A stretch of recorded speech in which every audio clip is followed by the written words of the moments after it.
there. Stephen Marshall, you just getting home from school? Yep. What you got in there? Just my books and my gym clothes. Haven't you been home yet? No, not yet. Is Max around? No, honey. He's mowing the pasture. Already? Mm-hmm. I'll tell him you came by, though. That's okay. I'll go look for him. Sweetheart, don't you want your bags? Oh, no. I'll be back. Mr. Shaw, I'm not interested in Paige's fantasies about a film career. Oh, I'm sorry to hear that, Mrs. Wheeler. You see, I was hoping I might persuade you to invest in the next film I'd like to make. What in the world would make you think that? No, don't bother to answer. Let me dispel any illusion you may have in that respect. I wouldn't put up the money Mrs. Wheeler, you didn't let me finish. Paige is to be the star of my new film. And you didn't let me finish. I wouldn't put up the money for anything Paige was starred in if she were the next Greta Garbo and you were Cecil B. DeMille. Is that clear?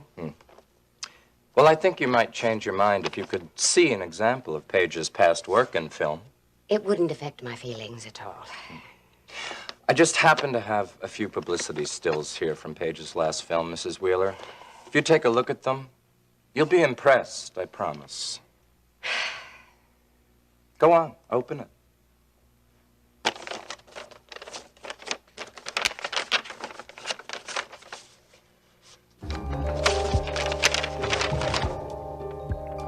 Why would you show me this filth?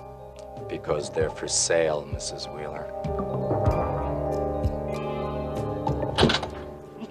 Hey, Lena, I got some good news. I just got back from L&R Studios, and everything is arranged. I'll tell you, we're going to record your demo tape at the end of this week. Lena, you in there? What the? Where did you get these disgusting photographs? As I told you, there are publicity stills from the last film Paige did for me. I should have expected as much from Paige's film career. Is this the sort of film you expect me to invest in? Because if it is, I'll show you the door right now. Mrs. Wheeler, I certainly wouldn't expect you to invest in such a film. No, I'm making an offer of a much more respectable nature. From the look of the pictures you showed me, I doubt that you know what the word respectable means. Then you're not interested in making this investment? I most certainly am not. That's too bad. I guess I'll just have to show this example of my work to someone else. What do you mean? Well, if you're not amenable to this offer, I'll just have to look for funding elsewhere. Are you intending to show those pictures around town indiscriminately? Only if I have to, Mrs. Wheeler. This is blackmail. You can call it what you like. I think of it merely as a business proposition. I should call the authorities and have you arrested. But you won't, will you? How much do you expect me to give you? Oh, I was thinking somewhere in the neighborhood of $1 million. $1 million? I know it's not very much. It's just for pre-production costs, of course. Surely you don't think I can lay my hands on that sort of money? On the contrary, Mrs. Wheeler, I think you could lay your hands on a lot more if you needed to. Come now, Mrs. Wheeler, let's not play games. Besides, don't think of it as you're giving your money away. Think of it as an investment. What kind of investment? An investment in your son Dennis's future. Or even better, an investment in keeping the Wheeler name clean. Hello? Jim? It's Pete. Yeah, Pete. What's up? You spoken with Shaw yet? Oh, yeah. Haven't had time. Does it look like you think he's gonna go for it? Well, I can't be sure. He will if he knows what's good for him. Shaw's pretty stubborn in that respect. You sound anxious. Something wrong? Something's coming up. Well, not more trouble with World Oil, I hope. Thought we had that pretty much under control. No, that's taken care of. As long as Alex Wheeler and that reporter guy seem satisfied. Well, last I heard, Justin Marshall dropped his investigation. So what's the problem? We've got a drug deal going down in Morocco. Yeah, we have a tanker scheduled to dock at Casablanca tomorrow, don't we? The Northern Star. Made it to port ahead of day of schedule. Well, then what's the problem? Well, that deal fell through the last time. Remember, we thought it was all set. And the last minute, the guys pulled out. We don't want that to happen again. You think there's a chance they might pull out this time? I don't know, but I just got through talking to them on the phone, and he sounds pretty shaky. This deal's very important. I know. That's why I'm thinking of flying to Morocco to take care of it. Yeah, the drop's in Marrakesh, right? That's right. Maybe I should go there myself. Take care of it once and for all. Now, if we're gonna keep using this connection, we're gonna have to make sure it's a bit more dependable. Sounds good to me. But what about Shaw? Well, I'll go see him right away. See if I can get that settled. And Pete, if Shaw agrees, I may need you in Houston for a while. Keep him in line. I'm waiting for an answer, Mrs. Wheeler. You must understand, Mr. Shaw, that $1 million is not easy for me to come up with. Not on the spur of the moment. You might try selling a few of the jewels I see you wearing in the society pages. Or if you can't bear to part with your jewels, you might try selling a few of the little trinkets around your house here. My husband is very observant. He would notice if anything were missing. He'd demand an explanation. Well, I don't care how you come up with the money, Mrs. Wheeler, as long as you come up with it. I'll need some time to think about it. Fine. Only I'd advise you against waiting too long. I'm sure that other investors wouldn't be very hard to find. What do you mean by other investors? Well, any film starring Alex Wheeler's daughter-in-law is a very hot property. I will give you my answer as soon as possible. Fine. I think I'd better hold on to those. If you don't mind, just for safekeeping, Mrs. Wheeler. I'm sure you understand. If those are publicity stills, as you say, where is the film? In a safe place. How do I know there really is a film? Well, you've seen the publicity stills, haven't you? And if that won't suffice, I guess you'll just have to trust me. You must realize you are not one who instills trust in people. Well, if you have any doubts, you could always ask Paige. I'm sure she'd corroborate everything that I've told you. I will be in touch with you. Fine. Only don't wait too long, Mrs. Wheeler. I could go to other investors. I understood you the first time. Fine. If you'll give me your phone number, I'll be in touch with you and see if you've reached a decision. You don't really expect me to give you my phone number, do you? Would you prefer that I visit you again? Certainly not. I'll have to call you. Fine. Only, don't make it too long, Mrs. Wheeler. Nice talking to you.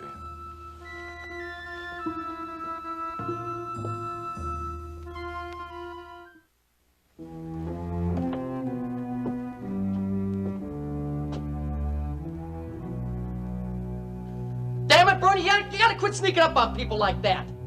I'm sorry about that, old buddy, but I didn't know who it was at first. Well, who'd you think it was? You heard me hollering, didn't you? Yeah, but I thought maybe somebody might be with you. Now, who'd be with me? Chris, Use your brain, Bernie. Now, why would I bring Chris here, huh? you do work for the guy. Elena can't stand the guy. And I know you're hanging out here, so I wouldn't bring him over here. I wouldn't do that to you, buddy. That'd be on the safe side. Yeah? Well, next time, try and be on the smart side, okay? Besides, I think you're making too much out of this whole business about Chris finding out about you being back in Houston. You just don't count on that, all right? You still get all that money you showed me the other night, didn't you? Uh-huh. So you don't need Chris for a job then. Yeah, I'm glad I don't have to go back and run that dump. So why are you still worried, huh? What can Chris do? Let's just say I don't want to find out. I still think you're overreacting to the whole thing. Look, the last message I got from Chris Shaw was the night he sprung me from jail after the police raided the porno studio. And that message said, beat it down to Mexico and don't come back. Well, it seems to me that he just wanted you out of town while things were hot. No, you're wrong, Billy Joe. He's afraid I'm gonna make a deal with the cops, squeal on him, tie him into the porno operation. He can't expect you to stay in Mexico forever. Yeah, maybe. But he sure wants me to stay the hell away from Houston.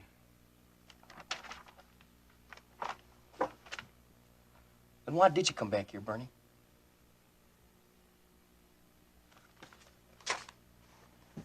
Because I got a little business of my own to attend to. And that, my friend, is where you come into the picture.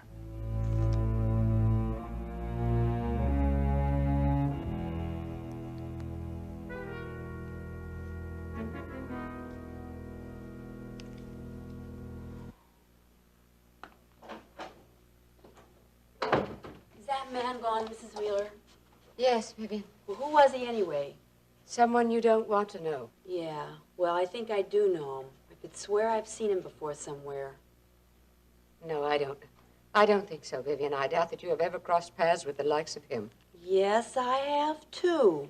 It was here, at Dennis's wedding reception. He's a friend of Mr. and Mrs. Carrington's. Of Mrs. Carrington. And I am not certain how good a friend. Well, she must know him pretty well to invite him to her wedding reception. I'm sure she did.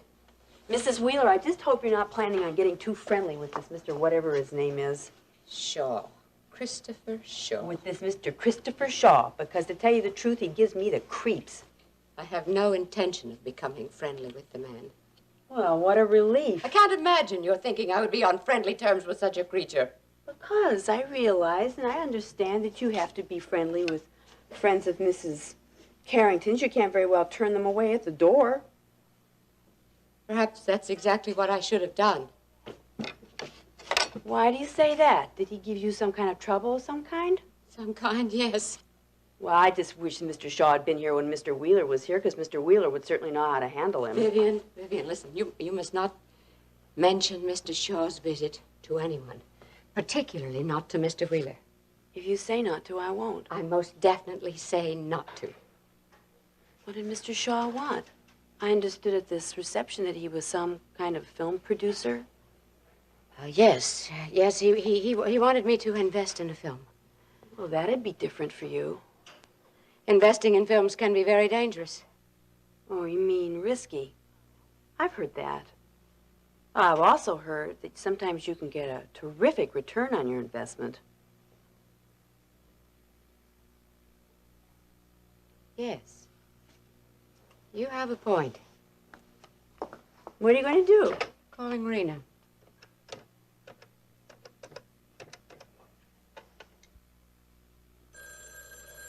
Oh.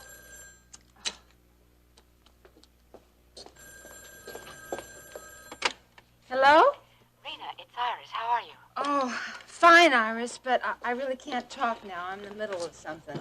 Well, I won't keep you long. I was just hoping you could come into town for a little tea and gossip. Oh, honey, I can't. I really can't. I'm just too busy.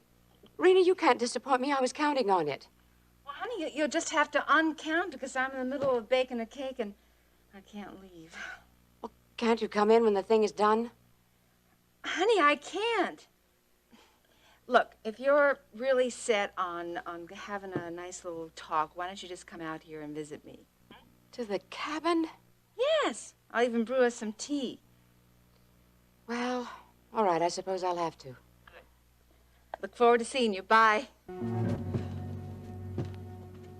I'm not so sure that picture you're talking about is one I want to fit into, Bernie. Why don't you just wait until you hear all the particulars?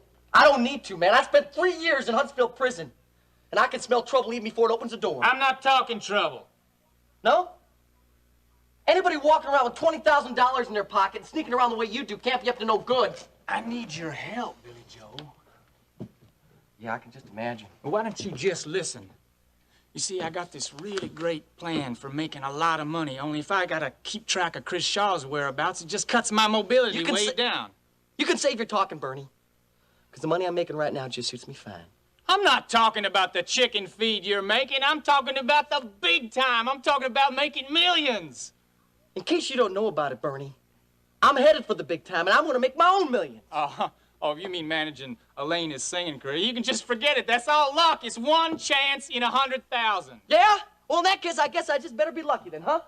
Well, what if I told you, what would you say if I told you that what I'm talking about is a sure thing? I'd say I wasn't interested.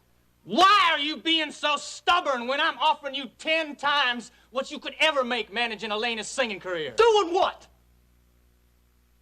Selling things. Selling what sort of things? Oh.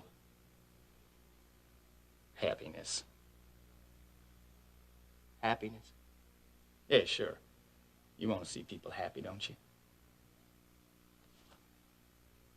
You're talking about drugs, ain't you? Yeah, so what?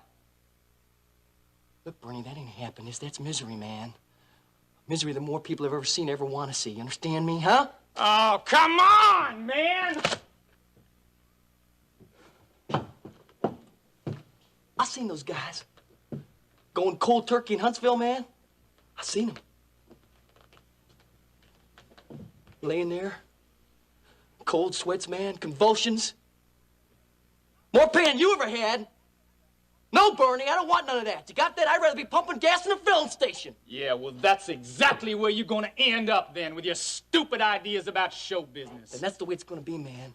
Because I don't want no part of drugs. You got that, huh? Yeah. Yeah, okay. I got that. I don't want to push nobody into anything they don't want to do. And I won't mention it again, all right? It's fine with me. You're wrong about Elena and me. We're gonna do some great things. You really believe that? Yeah, I really believe that. Well, I gotta give this to you, Billy Joe. You sure got big plans. I got big plans, and I got big dreams, but more than that. We're already started, buddy.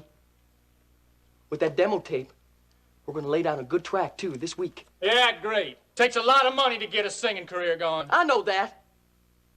But me and Elena, we got a backer. A guy named Jim Lawrence from Galveston. Who? This guy named Jim Lawrence is gonna fit the whole bill of $3,000 for that master demo that we're cutting with Elena. Yeah, great. What's wrong? Huh? Nothing. Do you know Mr. Lawrence? Huh? No, I never heard of him. Then why are you looking that way? What are you talking about? I'm just surprised that you found somebody so quick to put up the money, that's all. Well, that's what a manager's supposed to do. Actually, I'm getting pretty good at that sort of thing. Hey, listen, just forget about that offer I made before, okay? What? You know, about the happiness and all. Tell you the truth, it was all just talk. You know how I am when I get going, I just get carried away. I didn't mean nothing by it, okay? Billy Joe here? Oh. Hi, Bernie. Hi, Elena. What you got there? Well, it's a lamp. I'm trying to fix up this place because Billy Joe wants to use the trailer when we go on tour. Oh, yeah, he told me about that, and I said it was okay if you use it till I need it again. Yeah? Hey, that's real nice. Where are you gonna put that thing, anyway? Well, I was going to put it over there by the couch, but there's a problem. Yeah? When I took it out of the closet before and tried to plug it in, it didn't work. Oh, did you try to put the light bulb in and wiggle it around a little bit? Yes, and it didn't help. Well, maybe the wire just came loose from the socket. Well, does that mean we have to throw it away? No, you just take the socket out and then you rewire it, that's all. Well, could you do that for me, Billy Joe?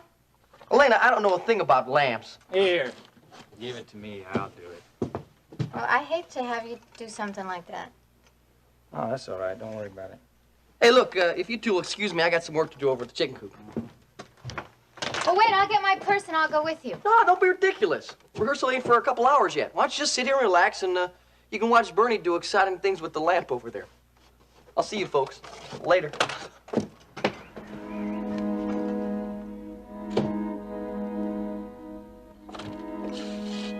Mr. Lawrence, what a coincidence. I was just about to call you. Oh? Was thinking about the offer you made me. And? I'd like to know a little bit more about it. Well, I had the impression earlier that you weren't interested. Well, I've had a chance to think about it. Perhaps I spoke too hastily. What made you change your mind? Well, when you made the offer, I had another deal in the works, but it's going to take a little bit longer than I thought. A deal I might be able to help you with? No, it isn't. Why don't you just tell me a little bit more about this offer? What does it involve? Well, just let's say it's something you've had previous experience with. I'm out of the porno business, if that's what you're referring to. No, I'm not referring to the porno business. Then what is it? Well, I'm doing a little checking on you, Shaw. It's something I always do before commencing any business arrangement. I found out you had a little drug traffic going in L.A. Yes, very little. I supplied a few pills to several producer friends of mine for parties or to keep their actors happy, but it was strictly a part-time venture among friends. Yeah, so this be a full-time venture. I'm surprised that a man of your standing would be involved in drugs. I'm involved in a lot of things, Shaw. This is just one of our little enterprises. Where do I fit in? Well, we're having a problem with distribution here in Houston. I'm not sure that I care to deal in drugs again. No. How much are you offering? The job offers, let's say high dividends. How high? That depends on you, how hard you work. So, what's on your mind? You grew up with the Marshall family, didn't you? Oh, we were sort of chummy when we were in high school. Not real close, except Justin, of course. But then we would go to dances and football games I'm not together. concerned with their social life. Then what? I want to know about Paige. What about her? Anything you can tell me. Iris, if this is part of your scheme to make trouble for Dennis and Paige... Rena, I did not drive all the way out here for a lecture. Please, I need some information. Okay, then be more specific. I want to know about Paige's Hollywood career. Now, I understand that you'll want to think about this offer, but you must understand that we've got to move quickly on this. Now, I got a lot of things I must take care of, and I won't be in Houston much longer. Does that mean that I'll be working on my own? Well, I think I'm going to bring an associate of mine to Houston. I see, and who is that? You'll know everything you need to know once you've made a decision. Mm-hmm. And if I say no? You say no, well, I guess we just have to get somebody else to help us. Hey, boss, it's liquor delivery man. Billy Joe, how many times have I told you to knock before you come in here? But I did knock, Mr. Shaw. You knock and then you wait until I say come in. Sorry, I'll remember that. Good to see you again, Billy Joe. Yeah, it's good to see you too, Mr. Lawrence. You two know each other? Yes, Billy Joe and I are working together now. Hadn't I mentioned that, Chris? How forgetful of me. Seems like Billy Joe forgot to mention it, too. Oh, Billy Joe was merely following my instructions. I had asked that I be the one to tell you. But in the midst of our discussion, I just completely slipped my mind. May I ask what kind of work Billy Joe does for you? Well, it's not really that kind of arrangement. What kind of an arrangement is it? I've invested in Billy Joe's client. Elena Decker? Yes, I got a good feeling about Billy Joe. I think he's a very enterprising young man. Yes, I'm beginning to think so myself. I also think that he's going to go a long way. Oh, hey, boss, there's a liquor delivery man out back. He says he's got to talk to you. Tell him I'll be there in a minute. Okay. Oh, Billy Joe. Yes, sir. You mentioned that I might be able to drop by some evening and hear Elena sing. Well, yes, sir, I did. How about tonight? Oh, well, sure. Tonight be fine.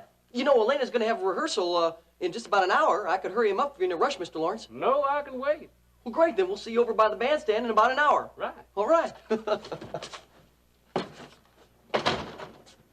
I don't like this little alliance that you've arranged without my knowledge. I didn't ask you to like it. Now, Billy Joe's a very smart young man. He enjoys working for me. You could learn a lot from Billy Joe. Now, I just think I'm gonna have myself a little look around the place.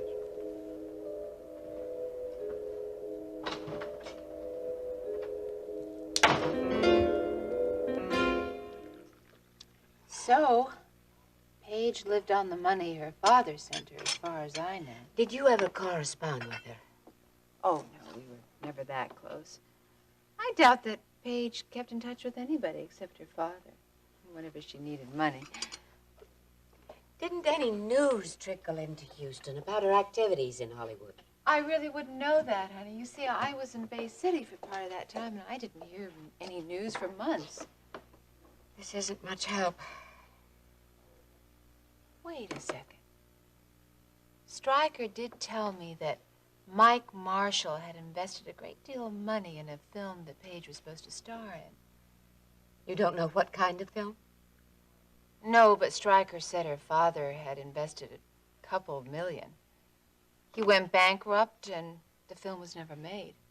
As far as I know, right after her father died, she left Hollywood and came back to Houston. Do you know if she ever really worked in a film?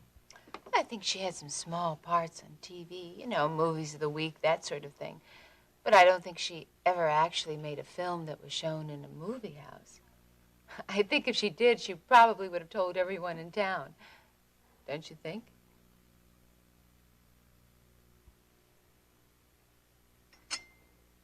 Iris, why are you so concerned about Paige's movie career?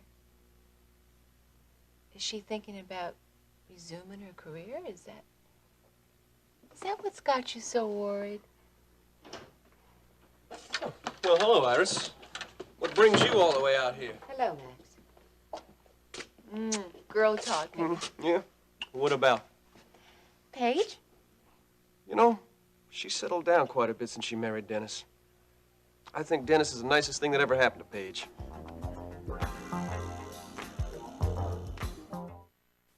So, Max, how are things out on the range? Just fine. Couldn't be better. I got my ranch, my wife.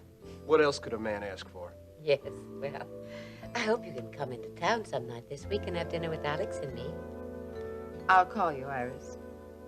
Well, I have to be going. We haven't finished talking yet, honey. Oh, well, listen, if you two still got some girl talk to do, I can make myself scarce. No, I really have to be getting back into town. I'll call you later, Rena. Nice seeing you, Max. Oh, same here. Goodbye, Henry.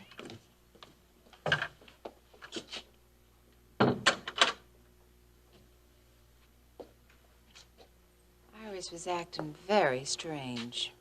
Well, she always acts strange, if you ask me. Max. Well, I just don't understand people like her. I don't know what you mean by that. I think Iris is a lovely person. Well, I suppose you're right. But I still don't understand her. I mean, she never does anything. Well, what do you think she should do?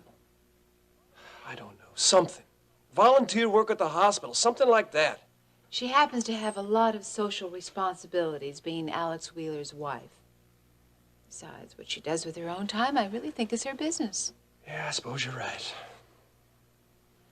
Should we accept Iris's invitation to have dinner?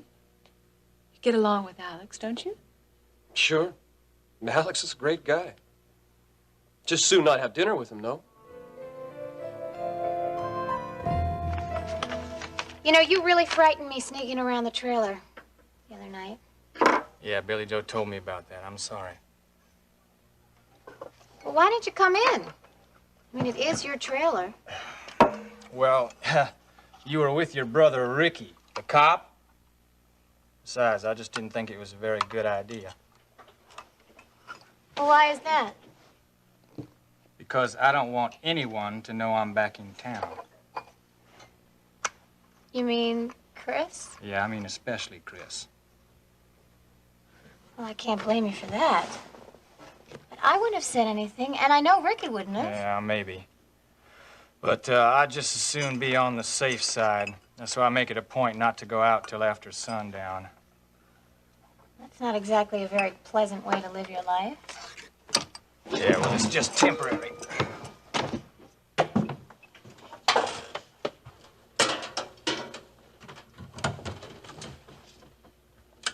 Well, here we go. Good as new. Thanks, Bernie.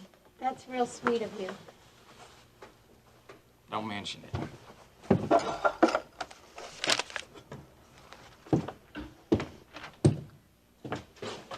Hey, Bernie. Hmm? If you're so scared, why'd you come back to Houston? Because I didn't want to spend the rest of my life rotting down in good old Mexico, that's why. Besides, I got big plans. Yeah, Billy Joe always says he's got big plans, too. Except his usually fall through. You think they will this time? I don't know. Sounds like Billy Joe's making real good progress with your singing career. I bet you're real excited about making that demo. Yeah, I am. I'm also real scared, too. I mean, I might be the reason that Billy Joe's plans backfire this time. Oh, I don't think so. What makes you say that? He's got so much faith in me, Bernie. And that's wonderful. I mean, I never had that before. I mean, nobody in my family ever thought I'd amount to anything. And now... Now what? Well, I just hope that I don't let Billy Joe down, that's all. I don't think you will. I heard you singing over at the Coop lots of times, remember, and I think you've got a real nice voice. Thanks for saying that, It's Bernie. true. It takes more than just a pretty voice. You have to have mystique. Like those people in the magazines I keep reading about. Oh, I don't know about that. I think if you check behind all that glamour stuff, you see that most of those stars are people just like you. People with some talent who want to make something of themselves. That's the key, you know, the wanting of it. You got to work for it real hard to get it. You really think that's true? Oh, I know it's true. Well, I want to be somebody, and I'm not afraid of working hard for it. Yeah, I want to show Max and Maggie and Ricky that I am somebody. All right.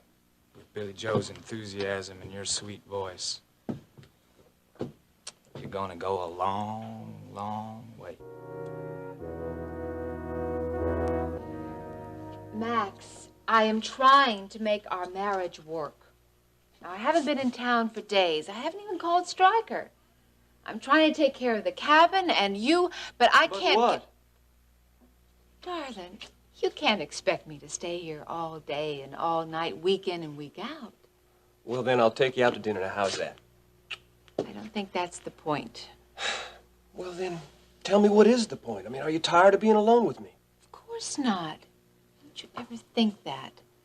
Well, then what is it?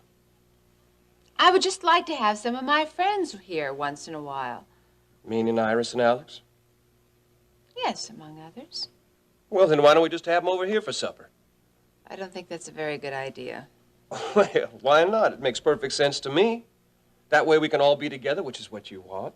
And then you and I, we won't have to get all dressed up and drive all the way into town. Now, what do you want for dinner? Barbecue? I bought pork chops for supper.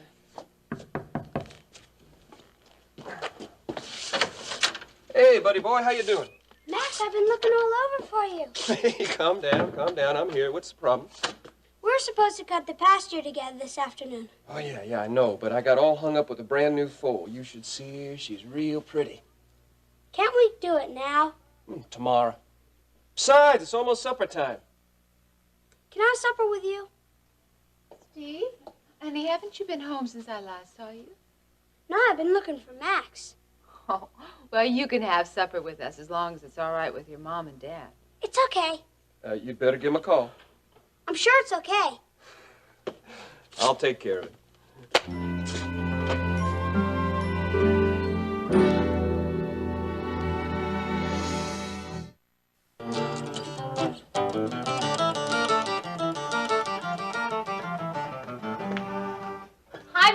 Lawrence. Well, Elena, how are you? I'm fine. Billy Joe tells me you're going to sit in on rehearsal this afternoon. Well, if you think that's all right. Well, sure. I mean, after all, you're the one who's putting up all this money for the demo. I mean, you should know what you're investing in. I thought you'd be wearing that cute little costume you had on when you and Billy Joe came over to my hotel room. No, I don't wear that during rehearsals. I only wear my costumes for the shows. Well, I sure am looking forward to seeing you perform. Well, maybe you could stop by tonight, if you can. Well, I might just do that. All depends on some business I might have to take care of earlier this evening. You looking forward to making the demo? Oh, very much. I'm a little nervous about it, though. Well, you don't have to be. With your looks, you can go a long way. Thanks. Billy Joe says the same thing. I just hope I don't let you all down. Now, I'd like to get to know a bit more about the person I've invested in. You mean me? Perhaps we can talk over dinner some night. Sure. It's all right with me. What's all right with you, darling? Well, Mr. Lawrence wanted to know if we could have dinner with him one night. Well, sure, Mr. Lawrence, anytime you want. Hey, Andy's ready up there, darling. I think you better go get started, huh? Okay.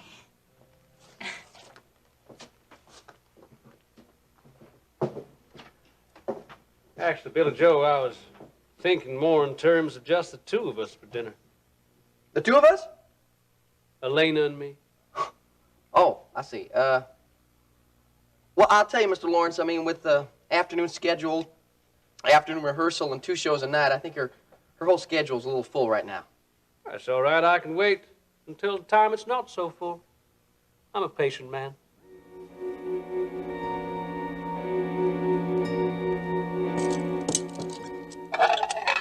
Well, did you think of a name for that new foal yet? No.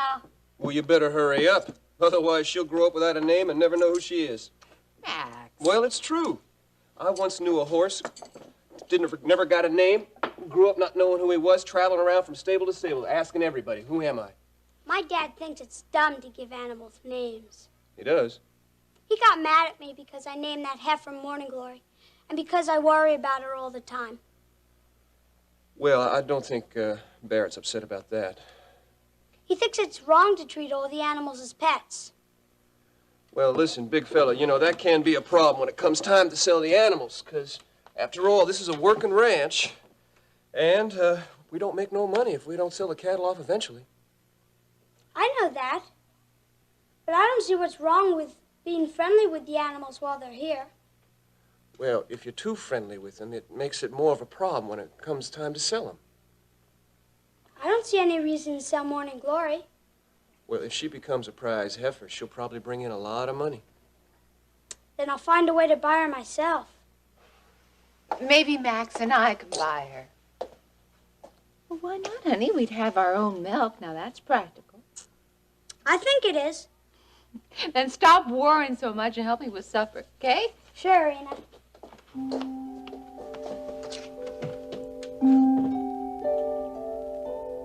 They say that our love has gone all wrong somehow. Why am I the last one to know?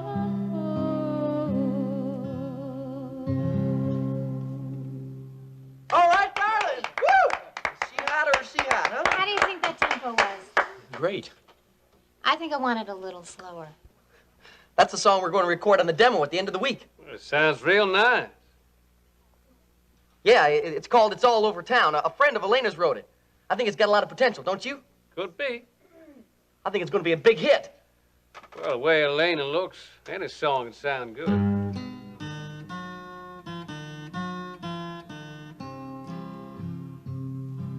It's all over town, that it's all over now. Everyone's saying it's true. It's all over town, that it's all over now. Damn kids. I swear. messing things up again. I think the whole trailer park's one big playground for 'em.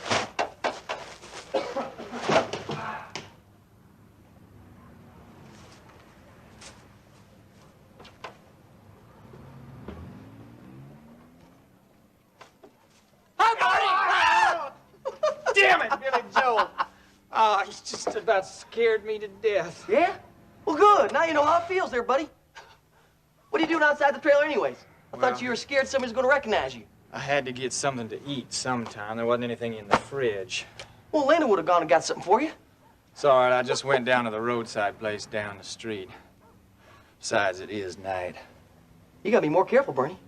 You'd be dead if I was the wrong kind of guy. That's all right. I don't think anybody saw me. Hey, how'd the rehearsal go?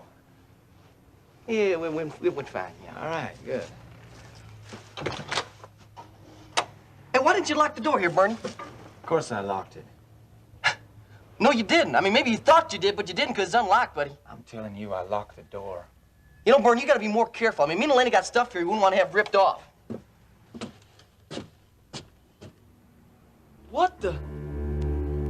What happened here? What the hell's going on here?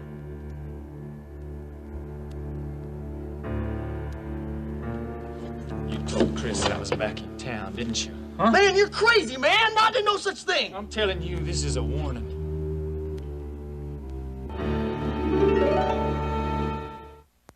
Fast range, Eddie. Well, it's about the same. It's supposed to rain, though, so that should help. I'm beginning to learn that water's more precious around here than oil. For a cattleman, it is.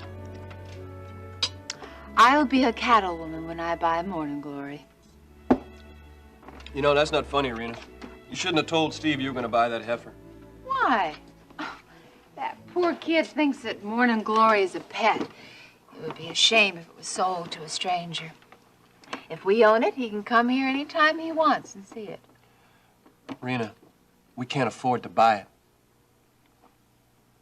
it. How much will it sell for? A couple thousand, maybe less. I can afford it, Max.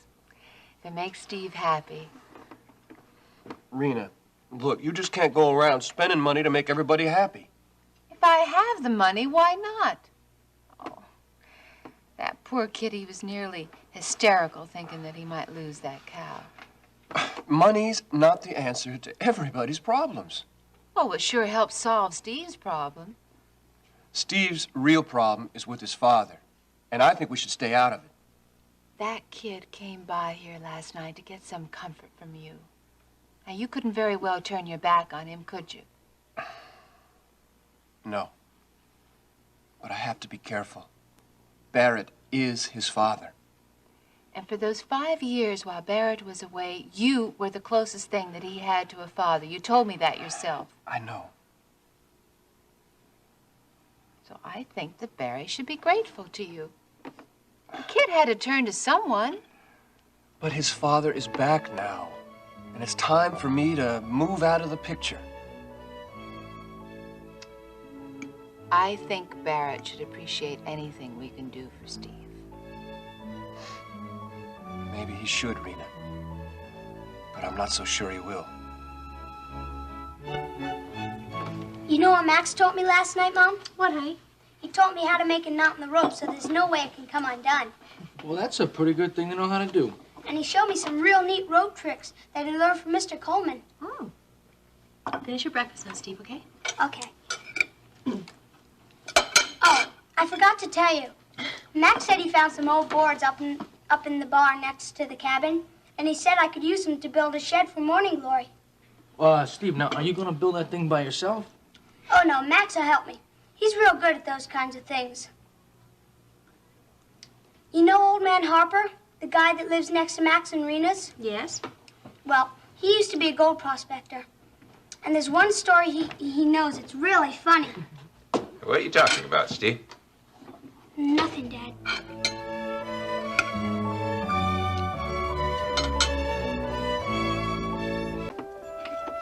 Would you like to have some more bacon, honey? No thanks. I gotta get back to work. Hey, you haven't forgotten that Steve invited himself over for supper again tonight, have you? No, I haven't forgotten. Well, what do you want to do about it? I don't know. I'm gonna have to give it some more thought. You like having him around, don't you? Yeah, I sure do. I'm very fond of that boy. I like a lot of kids around the house. I'm used to it. I've helped raise Ricky and Elena. I'm looking forward to having some of my own one day. You will, honey. Someday. Well, I guess I better not get on that subject. I'd rather you told me about what your family life was like.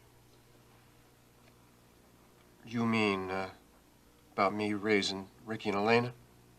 No, I'd like to know a little more about your parents. There's nothing much to tell. I remember one thing you told me about them. They used to talk about everything under the sun. Yeah. I bet they were good friends, weren't they? Friendship between a husband and wife is what makes a marriage successful, Max. Yeah. But some friendships end. But your mother died. That didn't mean that she failed him in any way. It wasn't her fault, was it? No. It wasn't. He died a year later. A broken heart. He must have loved her very much. Yeah. It must have been very difficult on all of you kids. Especially Ricky and Elena because they were so young. Elena was only a year old when Mama left us. That means that she doesn't remember either of her parents. That's right. What were they like? Look, Rena, I'd like to shoot the breeze with you, but I can't. I gotta get to work. Honey, every time I try to discuss your parents, you won't talk to me about them. I can't even talk to Kate about them. Why is that, Max? Some things are better left unsaid. You were talking about Mr. Harper when I came in, weren't you? You know, your grandfather went on a prospecting trip with him. You didn't know that, did you? No, I didn't. You know, I think I remember something about that. It was up in Colorado, wasn't it? That's right. And you know what, Steve? They found enough gold to keep the ranches going for a couple of years. When was that, Barry? Well, it must have been the beginning of the Depression. Hit us hard in this part of Texas. Dad, Yes, son? I go on that camping trip next week. What camping trip? The one I go on every year during Easter vacation. You know there are 4 boys and their fathers that go, the Johnson boys. Oh, yes, I think I remember you telling me. Well, anyway, Max usually takes me, but this year he doesn't want to leave Rena. And I was You better cancel your plans this year. Why? Because I have some work for you to do here on the ranch next week, That's my Easter vacation. which you'll be spending working on the ranch. But Dad... End of discussion. I know that look, Steve. But I make the rules around here, not your mother.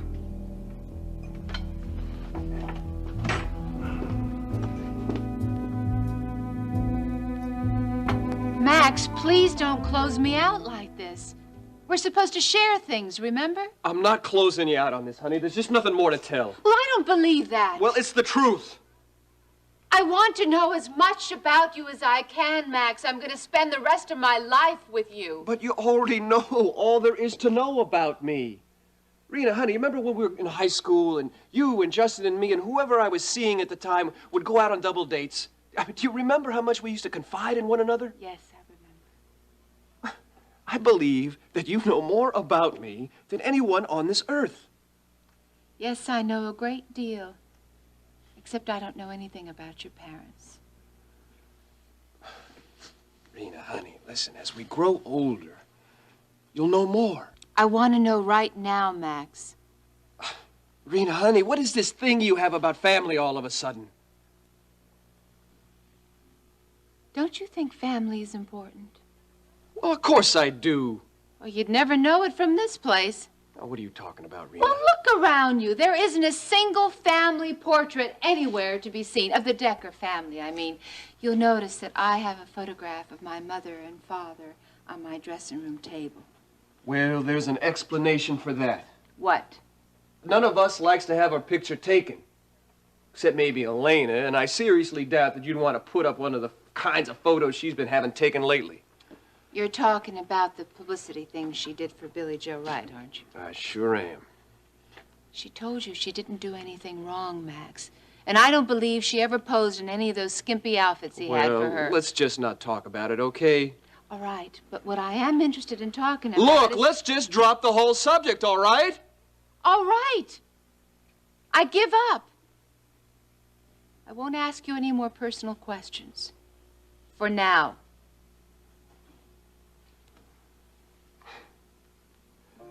Look, honey.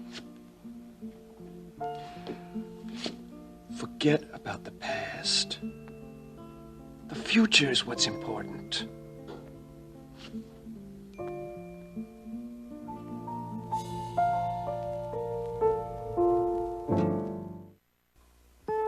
I think you're being way too hard on Steve Barrett. He's been looking forward to this camping trip for months now. It's an annual thing, and he I always... was away for 5 years, remember? Now, how was I supposed to know? I mentioned it to you. You never said anything about being an annual camping trip. Well, now that you know about it, why don't you go with him? Because I already made other plans for him. But it's a perfect opportunity for you and Steve to get close again. There's too much work to do here on the ranch, and I want Steve to help with the chores. Jeb can tell you how much we need him. I gotta get down the stairs. Now, tell Jenny what happened Look, down there. it's between you and Jenny, all right? It's none of my business. Well, it's obvious whose side he's taking. Barry, we're talking about Steve. Jeb knows that we lost 2 good men last week. Everyone wants to be a rodeo star. No one wants to put in a hard day's work anymore. Barrett, please. Steve really has his heart set on this camping trip. But he has to learn how the ranch is run. When I was his age, I worked weekends, holidays. I never got any time off. You're being unfair. Steve does a lot of work around this house. Yes, he reads books. When he's not reading, he's running track.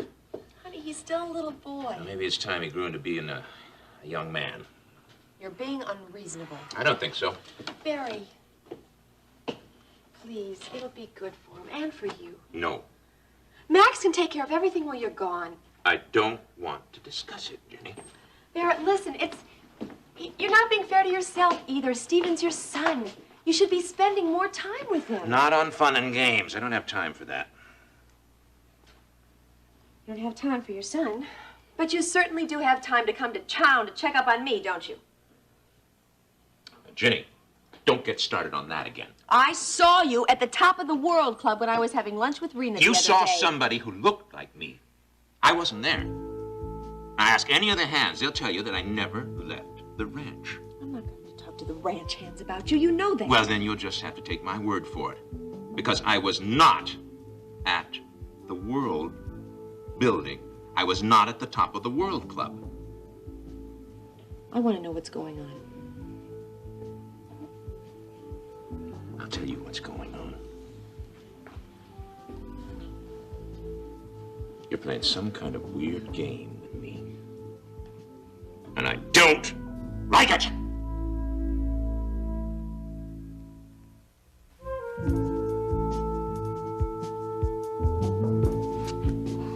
Will I need a jacket, honey? Well, it depends on where you ride. If you go into the woods, yes, you do. Otherwise, the sun is pretty hot. I'm going to the house first to visit Ginny and Kate. You want to come? Yeah, sure. I can spare a minute. Oh. Hey, hello, Ricky. Hi, Max. Rena? Hi, how are you? I haven't seen you in a while. Well, last time I stopped by, you were staying in town with your folks. Well, I'm back now. Hey, it looks like I caught you two on your way out, huh? Yeah, well, I was just on my way back to work after a visit with Ginny and Kate. Can I have a word with you before you leave? Well, sure. Honey, why don't I leave now, and I'll meet you back here later on. Okay. See you this evening. Bye, darling. Bye. Bye, Ricky. Bye-bye, Rena. Nice seeing you.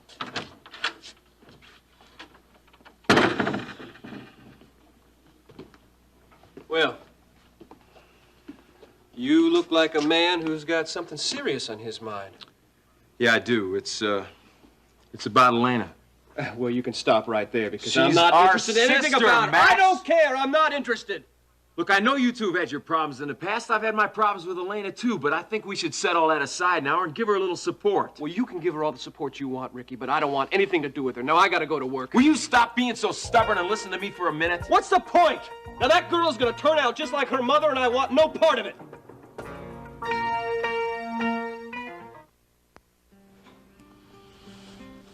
So nice out here on the porch, Kate. I just love this view.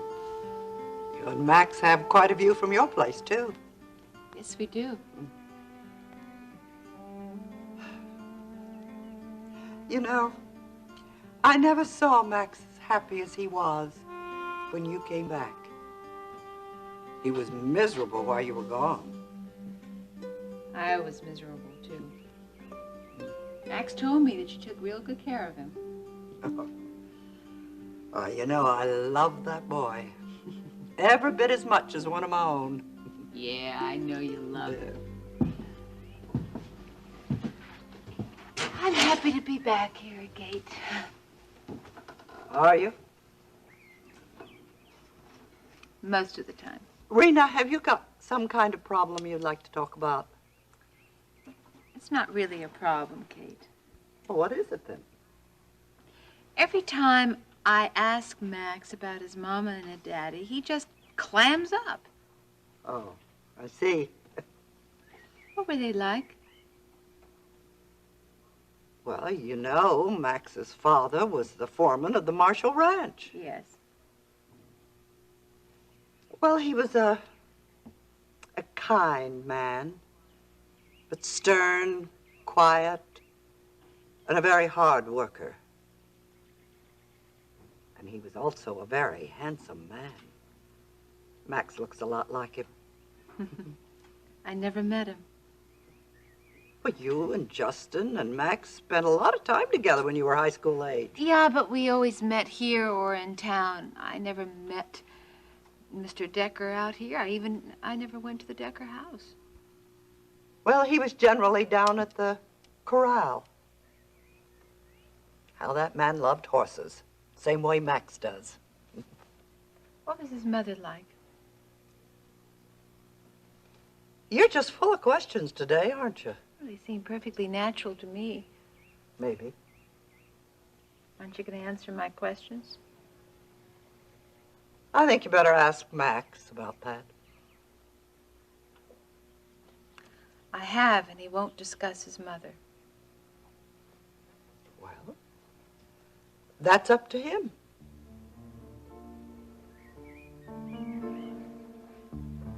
Kate, what's the big mystery? I think you have to ask Max to tell you that. So, what is all this sudden interest about Elena? She needs her family now. Is that why she left the ranch? Because she needs us so much? Left the ranch? You all but threw her out, Max. No. She left of her own accord.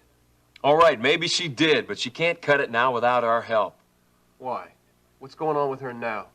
Well, she's getting ready to record this song that Jeb Hampton wrote for her, and she's scared to death. What's she scared of?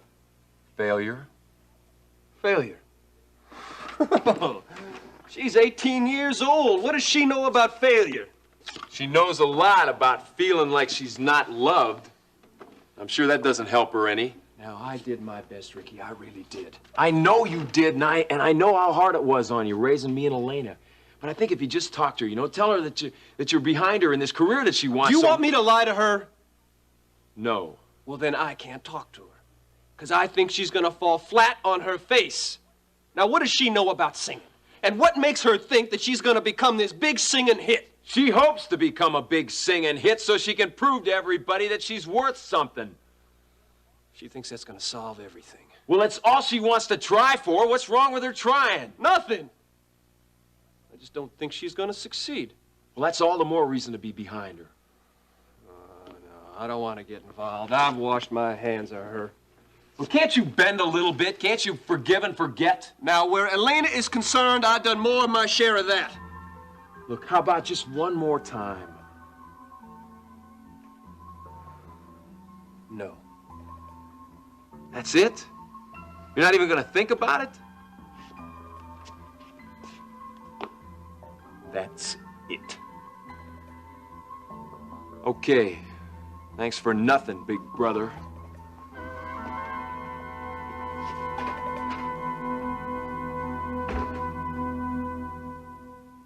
Oh, send him in.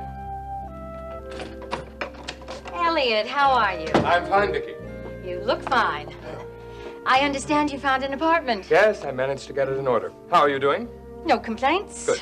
I called Stryker's office and was told he was here at KVIK. Oh, yes, he's in the legal department at the moment, but he should be through shortly. Ah, well, I'll wait outside. No, please. Wait in here. I'd love to visit with you. Well, I know you're busy. No, it can wait. Now, come on.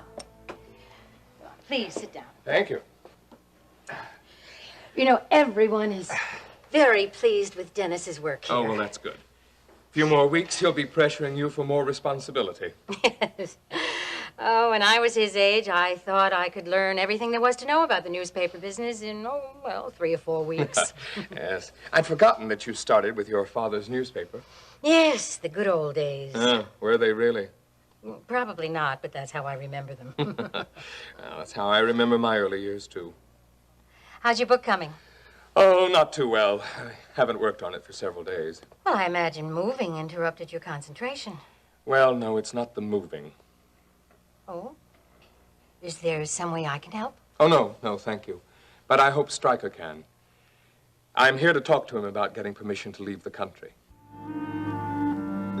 Kate said you stopped by a little while ago. Yes, but you were taking a nap, and I didn't want to disturb you. Tell me, how was your ride? Oh, it was terrific. I rode all the way out to the West Range. Oh, you had quite a ride. It was nice. I'm sorry you can't ride anymore. Well, the baby's more important. Are you feeling better since our lunch the other day? Yes, I'm fine now. I am a little embarrassed about all that, though, Rena. Why? Because we left before lunch was served? Well, I just wonder what those people at the top of the World Club think about that. Oh, don't worry about it, honey. Alfredo's used to seeing me leave before the meal was served. When I was married to Kevin, half the time we'd get into a fight before the entree was served, and then I'd storm out of the place. It was terrible. I understand Steve had supper with you last night. He had a wonderful time. Good. I suspect, however, that he invited himself. We enjoyed having him.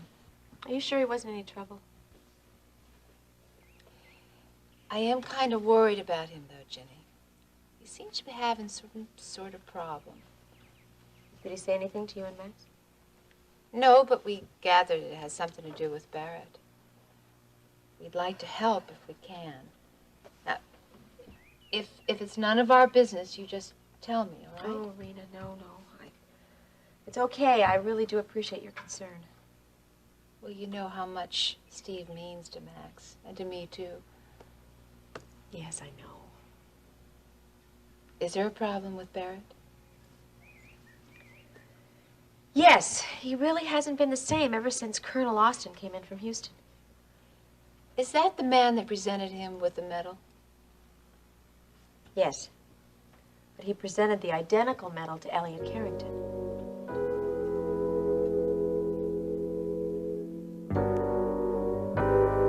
I'm not skipping town, if that's what you're thinking. No, I wasn't thinking that. Well, I won't leave unless I can get the permission from the court, and Dr. De Silva, of course. Well, I'm sure if it's important enough, STRYCKER will be able to help you. I don't know exactly how to proceed. I suppose I should have to get De Silva's permission first and then take it from there. Have you discussed this with Dr. De Silva? Well, not directly. I hope that STRYCKER can tell me whether it's possible from the legal standpoint. And if it's not possible, well... Well, where do you plan to go? To Thailand. To see if I can find a man named Roger Williams. Who's Roger Williams? The key to my past. And my future as well. Obviously, this has to do with what happened in Cambodia. Yes. When Colonel Austin was here, he told me that Barrett Marshall and I weren't the only survivors of the prison camp. It is believed that Roger Williams also escaped. Was he in the Army? No, he was a correspondent, too. He was born in England, as I recall, but he wrote for several European papers. Well, has his escape been confirmed? Not officially. But Austin is quite certain there's something to it. Is that all you have to go on, Elliot? Oh, no. I've been in touch with several old contacts in Asia, and I've got some leads that I'd like to follow through on. I see. And it appears that this Roger Williams is in Thailand? Well, yes, he's been seen there. By people you trust? Yes, by several people that I trust. Of course, that's no guarantee that I'll find him, but, well, I have to try. Oh, it sounds fairly expensive. Well, I have the money that the publishing company advanced on my book. And I gather you want to leave as quickly as possible. If the court grants permission, yes. Do you think that this Roger Williams can prove that you're not a traitor? The only way anyone will ever believe that I'm not the traitor is to find out who the traitor was.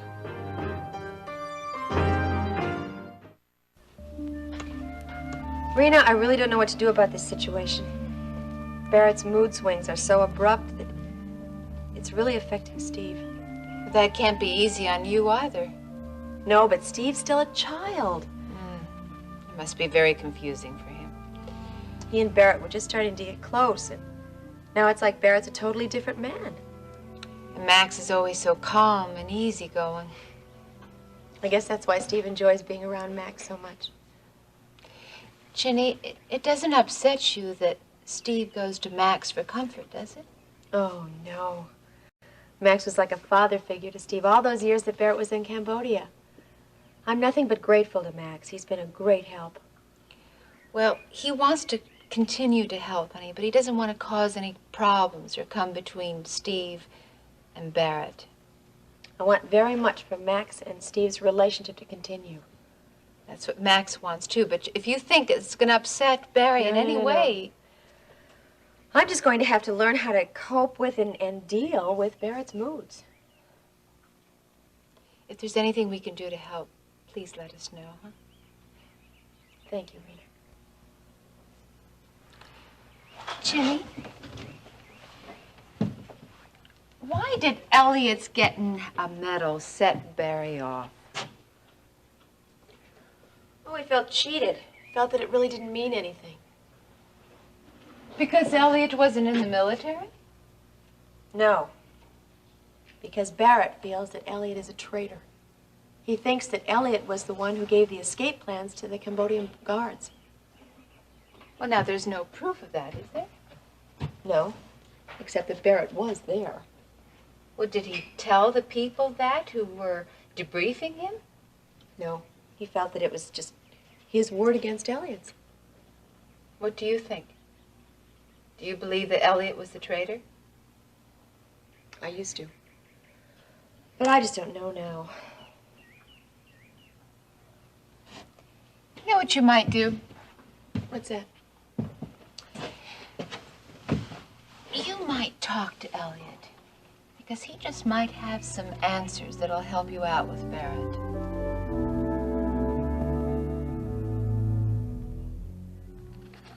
Well, do you think the judge will grant Elliot permission to leave the country? It's possible, but I don't think the court will let him go alone. You're not thinking of going, are you? The man's my responsibility. He's been remanded to my custody. Now, honey, you are not well enough to go traipsing halfway around the world looking for someone who may not even be alive. Calm down, honey. I'm not planning on going with Elliot. You're sure? Yes, I'm sure. I thought I might call Colonel Austin. Have somebody from the Army go with him. Well, I don't see why the Army would want to get involved.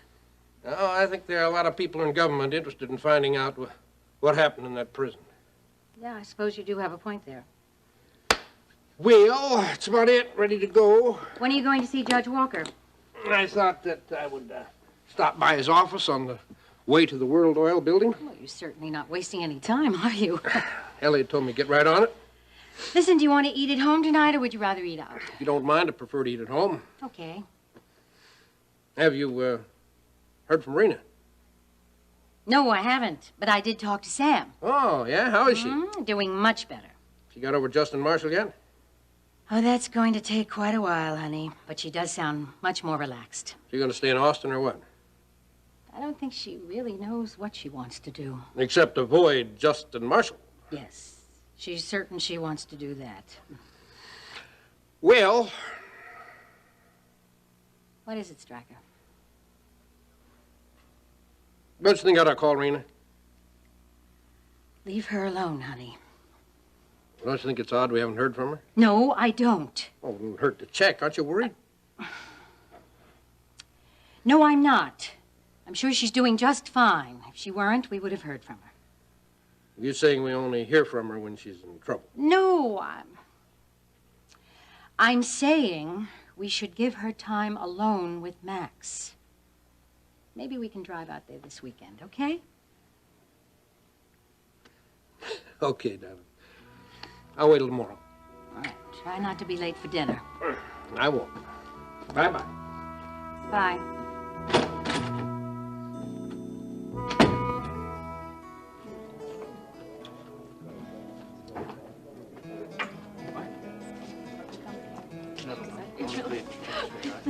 Hey, Jeb.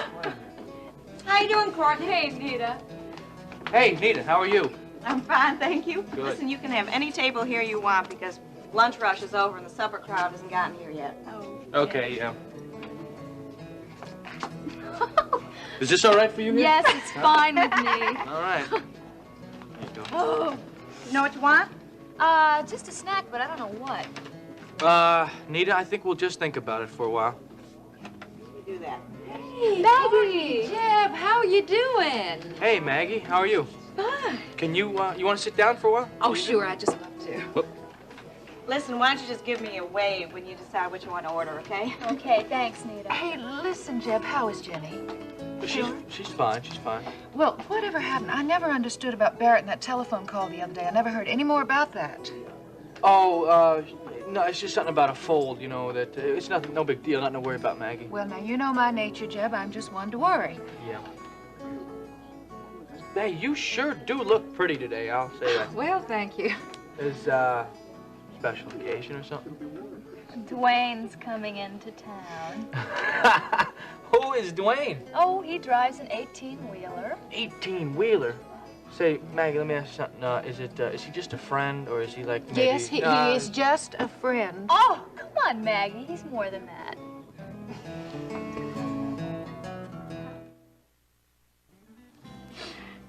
So, you want anything to drink while you're waiting for your order? Courtney? Yeah. I think I'll have a club soda. Okay. Oh, beer. Draft. Hey, everybody. Hey, Ricky. How are you, Nita? Hi, Ricky. Hey, Ricky, how you doing? Sit down with us, huh? Oh, thanks. How are you, Ricky? Pretty good. How are you? Can I get you anything? Could I have a beer, please? Sure. So, how's the songwriter who's gonna make $1 million? What, you talking to me? Well, you wrote a song called It's All Over Town, didn't you? Well, yeah, I wrote a song like that. I gave it to Elena. Well, they're getting ready to demo it, and she's hoping to sell it to a record company. You're kidding me. No. Really? That's terrific. When is she going to record it? Well, any day now. Didn't you tell him about it? Well, now, Ricky, you know how it is. Anything Billy Joe Wright is connected with, you just can't take too seriously. Well, what do you think? It's just a lot of talk, Maggie?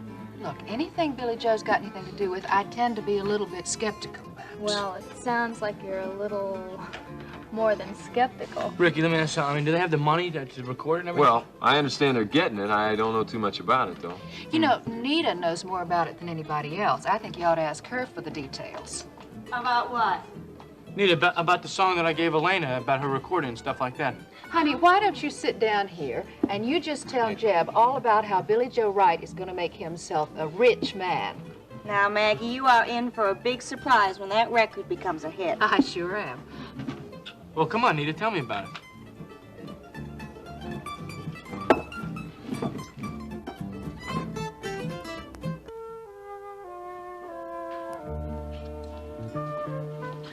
Here's a little something to tide you over until dinner, honey. Oh, thanks. Hey, listen, can you sit down with me for a minute? Sure can. Everything is ready except the potatoes. Here's that glass of wine that I have. It's right here. Oh. There you go. Thank you.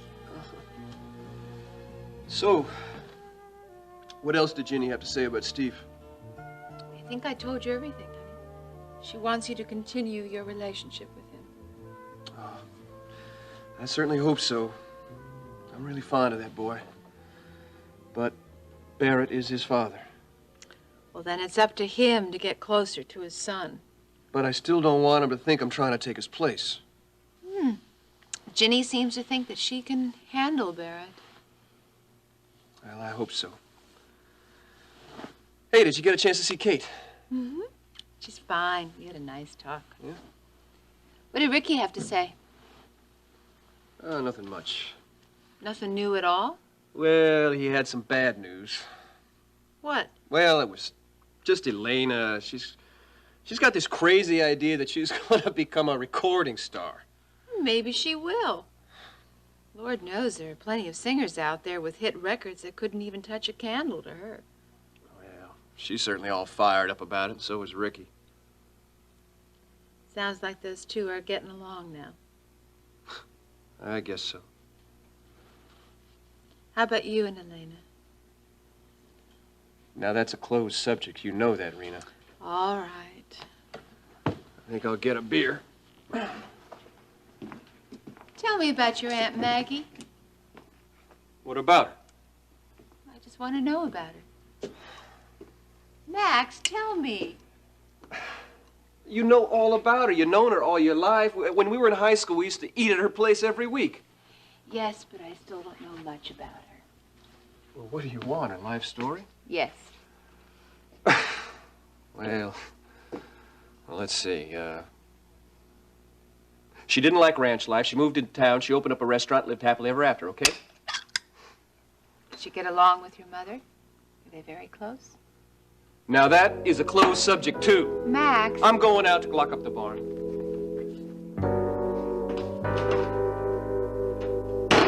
And right now, they are busy with this trailer. What are they doing with it? Well, they're fixing it.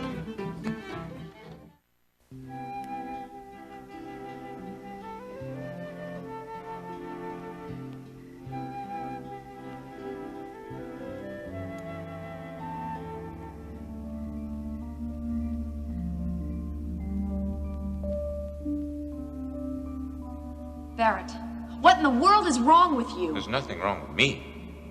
You snapped at everybody today. I haven't snapped. I'm busy. I have things to do.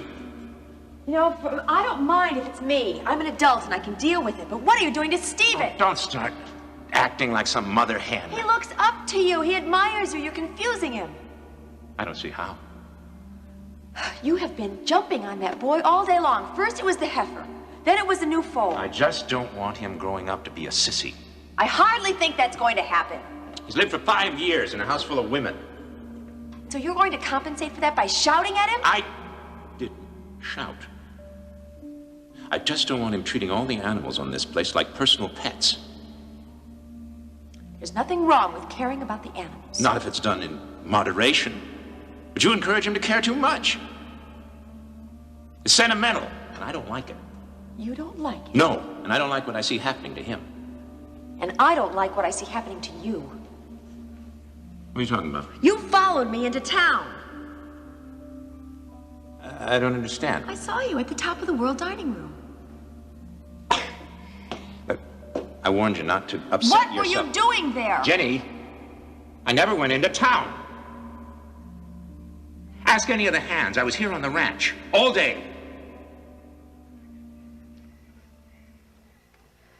It was real awful, Mom. I heard about that. Tell me, how did he break his leg? He was pole vaulting. Oh, honey, that's pretty dangerous. I hope that you don't have to do anything like that. Oh, come on, Mom. I don't even do the pole vault. No, but you talked about doing some high hurdles, right? I gave up the high hurdles. I like long distance running better. Okay.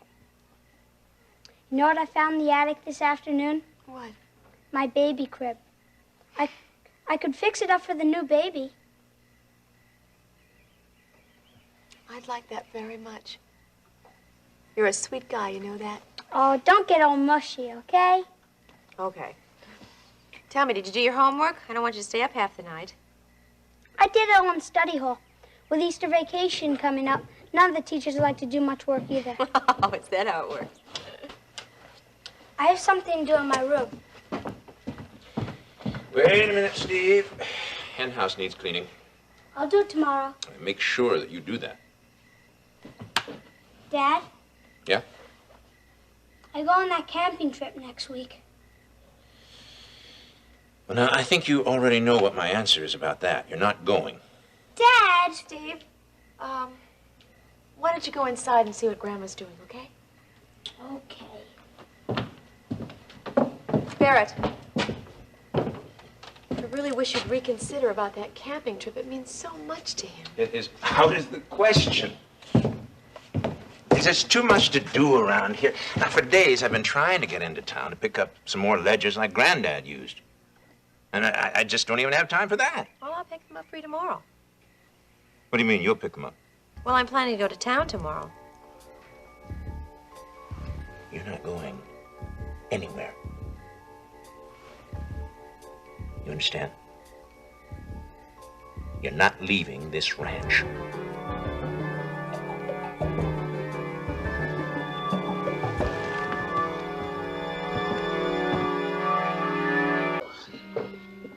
Steve? Hi, Mom. Where are you going? To get ready for the school bus. What was the matter with your breakfast? Nothing. Said he wasn't hungry. You can't go to school on an empty stomach. Oh, Mom. Stephen. Okay, I'll try and finish my glass of milk. You coming down with a cold? No, I told Grandma I felt fine. Okay, go ahead. Something's bothering that boy. What is it?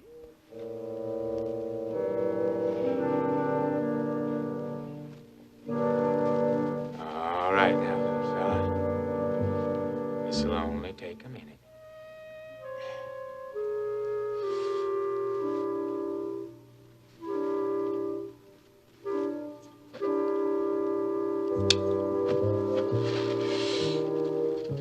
All right, now you just take it easy and don't bust your seams, because remember, you hold the key to Uncle Bernie's future.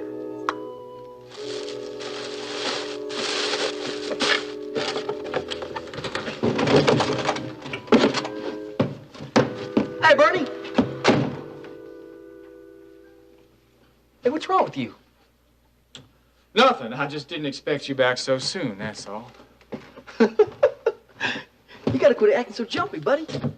Yeah, I know. I thought maybe you were Chris.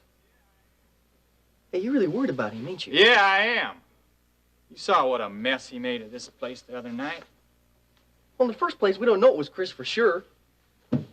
Well, just who do you think it could have been then? Well, I don't know, but if you keep on jumping every time I see your shadow, Linda's gonna get suspicious. And I don't want her to know anything about what happened here. Why not? Because if she thought that somebody broke into this trailer when she was gone, she's never gonna set foot inside this place again. Where is Elena, anyway? Well, she's outside bringing in some clothes from the car. Hey, what's this thing? What does it look like? This is the lamp you fixed for Elena, ain't it? Yeah, it was. Got smashed up along with everything else the other night. Yeah. Well, it's a good thing she didn't come to the trailer yesterday. You better go hide that thing in the closet before Elena sees it. Yeah.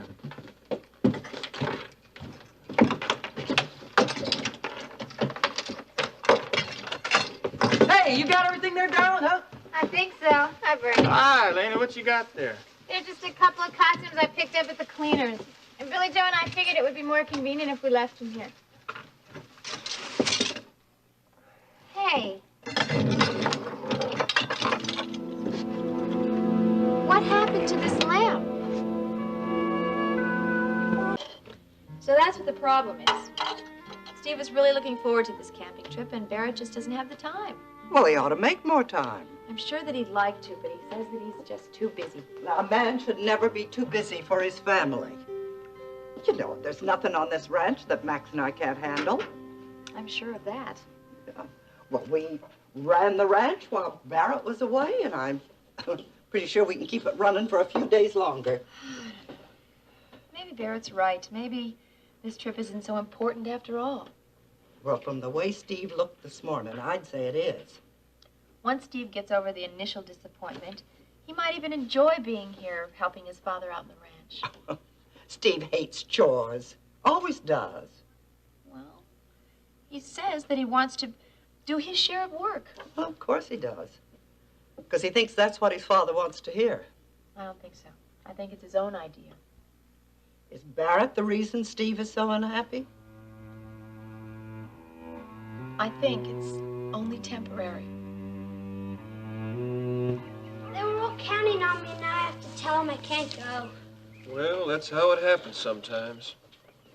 Yeah, but it means they're going to be 1 tent short, and mine's the only one that's big enough to hold 3 guys. Did you talk to your dad about this, Steve? I mean, did you tell him how important this trip is to you? He's not interested. Oh, I think he is. He's always in such a bad mood, I never want to be around him. Well, your dad, he's got a lot on his mind lately, and, well, you know that running a ranch isn't a very easy job. When you and Grandma ran the ranch, it didn't bother you. Yeah, I know. But you gotta remember, Steve, that, well, your dad, he's been through an awful lot these last few years, and it's gonna take him a little bit longer to settle down and, well, get in the swing of things and take things as easy as you and I do. I don't see why. Well, it's like...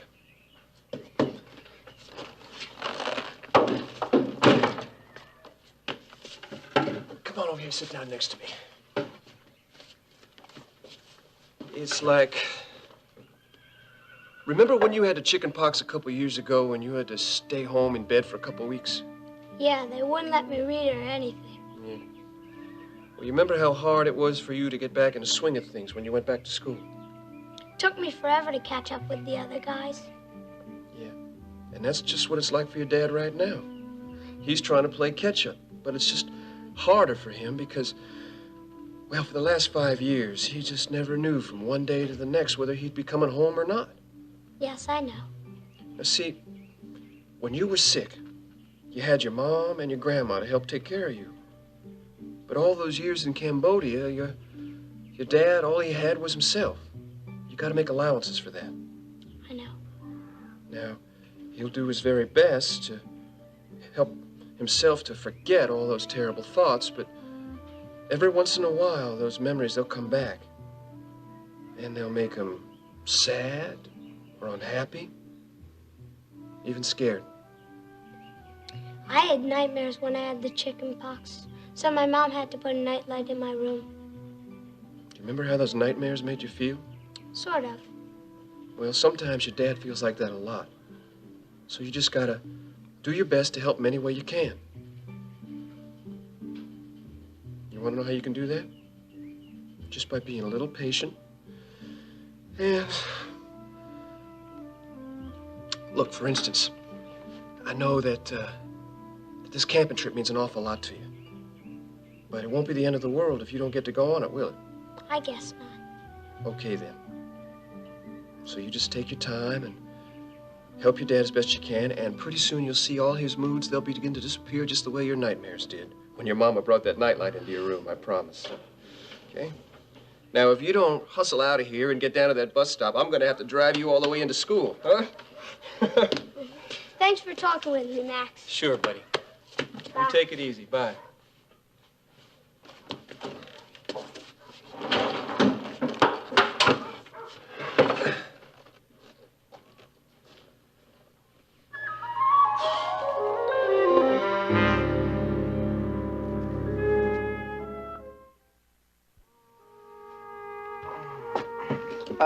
Well, it got broken. Well, I can see it got broken. How? Oh, it was all my fault, Elaine. After I spent all that time fixing it up, I went and tripped over the wire in the dark and just...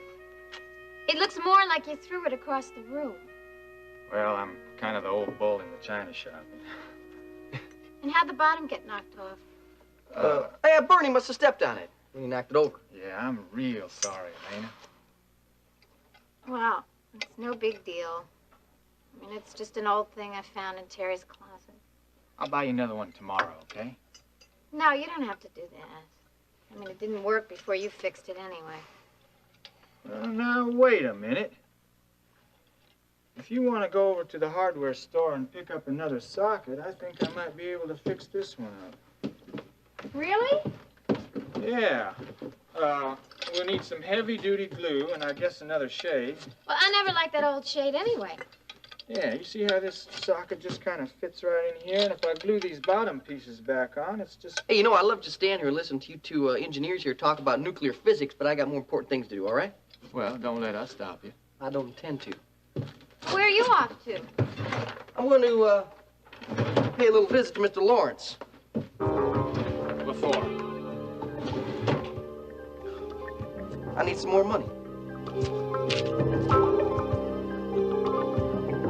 Any word from Chris Shaw? No, not yet. But I wouldn't worry about it, Pete. I got a feeling he's stalling. He'll come round. What if he doesn't?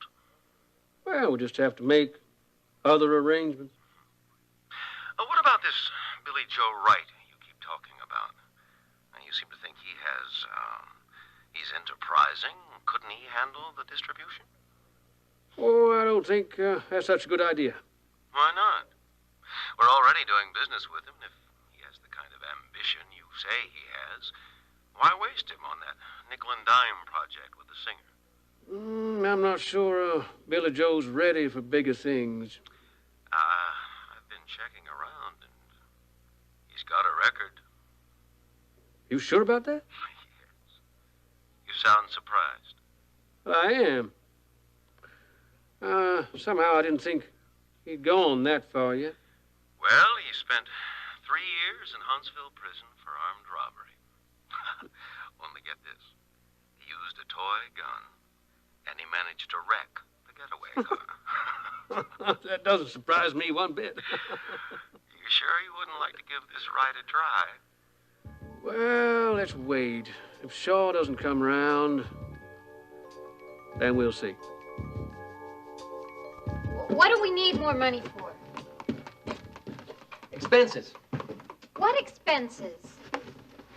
Wait, I thought that you said that we settled everything with the studio. I have. You see, I've got it all down right here in my account book. Look, I've already reserved the time and paid for the studio up front. I got the band all taken care of, and I'm even paying some feller just to copy down the arrangements. Well, then what is the money for?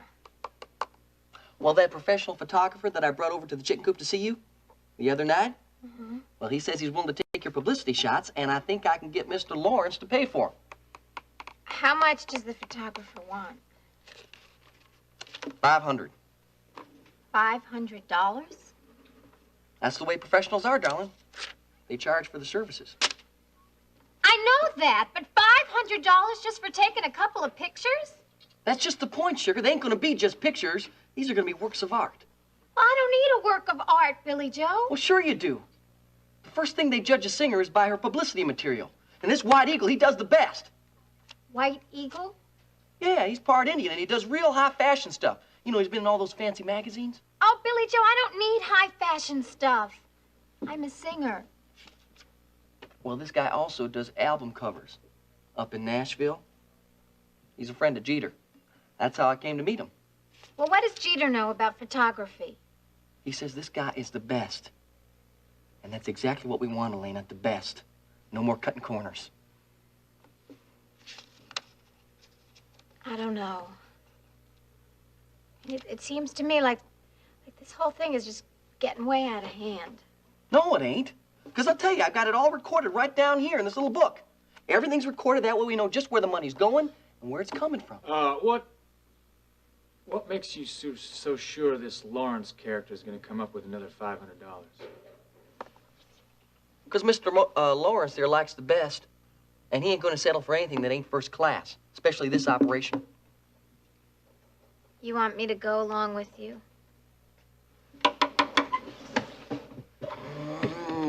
No, I think I better handle this negotiation by myself. Well, wait. In that case, I'll go to the store and get the stuff that Bernie needs for that lamp. See you, buddy.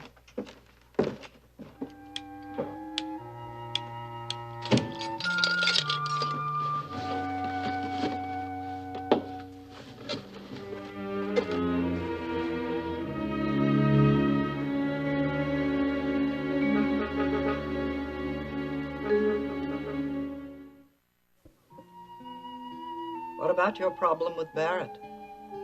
Is that only temporary? What makes you think that Barrett and I have a problem? If you don't want to talk about it, I won't press it. But have you told Barrett the truth? Does he know that the baby is Ryan Connor's child? No. No, I haven't told him yet. Any plan to? It's not the time. Ginny, there is not ever going to be a good time. I know that. I just can't do it now.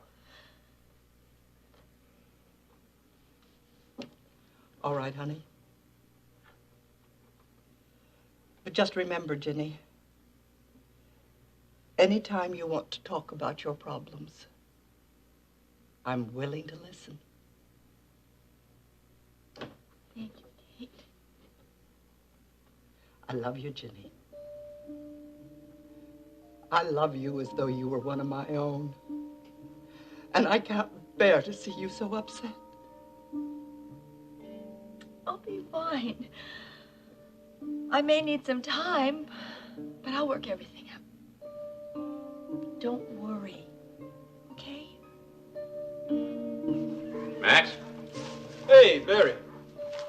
Say, listen, Ruxton, he delivered that fence wire you ordered, but Jeb thinks it's a couple thousand feet short. Yeah, okay. I got the invoice in the study. I'll check into it.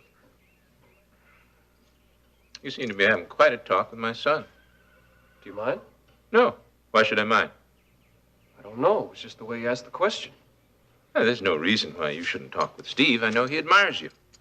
Hey, listen, Barry, I'm not trying to replace you. I never thought you were. It's just that while you were gone, Steve and I, we became pretty good friends. I appreciate that. Boy Steve's age needs a father figure. Yeah? And Steve had you. Well, Steve was pretty little when I went away. I doubt that he remembered much. Well, that's where you're wrong. All he ever did was talk about you. All boys need a hero. For some, it's Superman. Steve, it was an absent father. You know, I don't think you know how much he really cares. I mean, he talked and talked about you, about the things you do when you get home. He never gave up on you. Well, I'm glad to know that someone in the family kept the faith. Look, Barry, Steve needs you. Listen, I was just around. I was just somebody for him to talk to. Now, we never pretended I was anything more than just a buddy. I understand that, Max. You know, it's only natural for a kid to come round and talk to his buddy when he's having a disagreement with his parents. You're talking about the camping trip. Yeah, the camping trip. That's all that boy seems to be able to think about these days. Well, it's important to him, Barry. This is a big event in his life. It's part of Easter vacation. Are all the fathers going with their sons? Yeah, most of them. But until now, you've always gone with Steve, haven't you? Yes? And did Steve ask you to go this year? No, that was just something he assumed you'd do.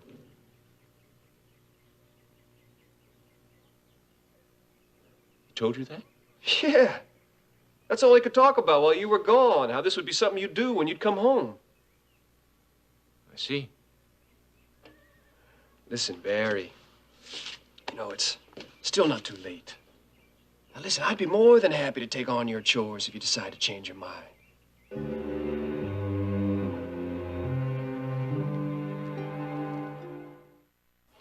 Well, I'm sorry, Mr. Lawrence, for not calling up first, but I'm just so wound up in my work that I just forgot.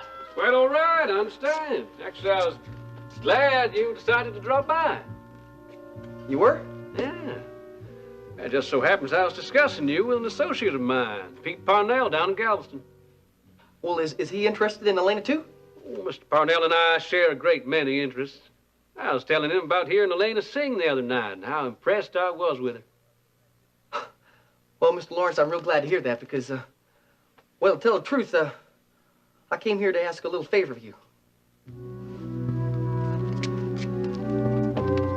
There, let me give you a hand with them. You have any trouble at the hardware store? I don't know. I hope that's the right thing.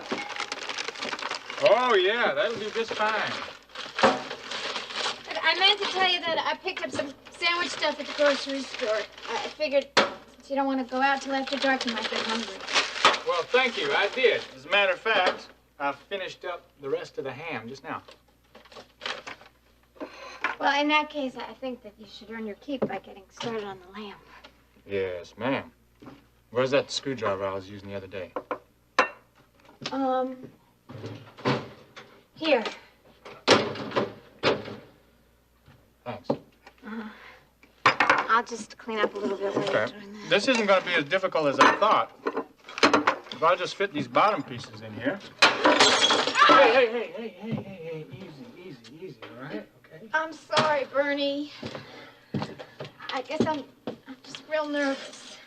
That's the second glass I broke today. Yeah, I thought you seemed a little bit on edge. I think I'm just real worried about that recording session. Well, I can understand that. You got a lot riding on that demo tape. Yeah. Almost $3,000. Uh-huh. And you think that's your whole future, right? Yes. That is the way I feel.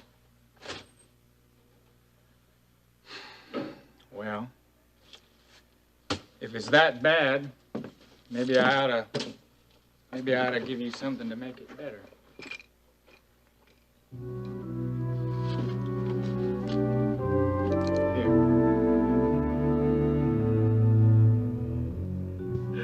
So, what's this favor you want to ask of me? Well, I met up with this here photographer, see? Photographer? Yeah, see, Elena's gonna need some real sharp publicity photos. I mean, you know, something real snappy we can send along with the demo tape so all those executives can see that she looks just as good as she sounds. Makes sense. Right. And I even tried to take some pictures before myself once, but just didn't turn out. I mean, that sort of thing's just not my bag. Yeah, it's best to leave that sort of thing to the professionals. Well, that's exactly the feeling I had. The exact feeling. You know, and, well, I'll tell you something. When Jeter, you know, introduced me to this photographer, and, well, it turned out that he's the one who takes pictures of Nashville for album covers, well, I figured I finally found my man. And did he agree? Well, yeah. I mean, he's real eager to take them publicity shots. And what is it you want from me? Well, Now, I'd be happy to look over the prints and help you choose one. No, that's not exactly what I had in mind. You see, Mr. Lawrence, what I really want is, the money so I can pay this guy. I see. And what do you think these photos will set you back? Well, well, he tells me what with the extra prints and everything, it's going to add up to maybe, about 500. Now, I realize that seems a lot, but you got to keep in mind, this guy's a professional. I mean, there's a lot of high fashion stuff, and he,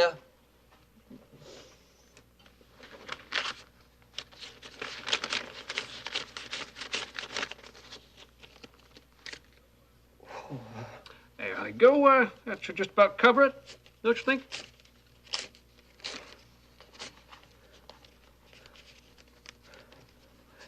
No, you keep that, Billy Joe. There's bound to be some other expenses. yeah, but sir, this here is 10 $100 bills. I know. Well, you mean, woo! Well, I'll tell you, Mr. Lawrence, you're not going to regret this. I mean, this here's going to be money that's well spent. As a good book says, Billy Joe, cast your bread upon the waters. Oh, well, I know, and, hey, I know you're a busy man, so I'm just not going to, I'm going to get out of your way right now. Just a minute, Billy Joe. Yeah?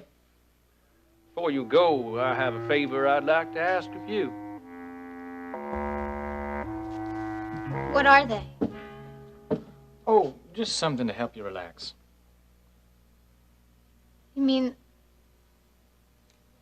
like tranquilizers? No, more like aspirin.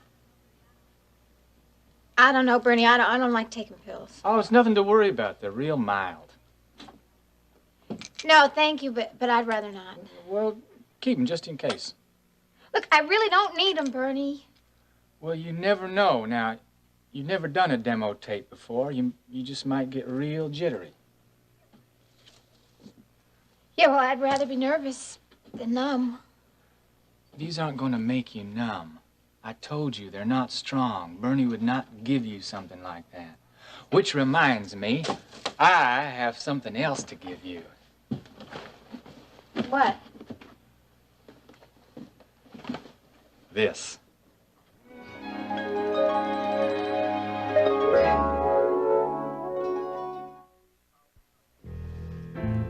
What sort of favor did you have in mind?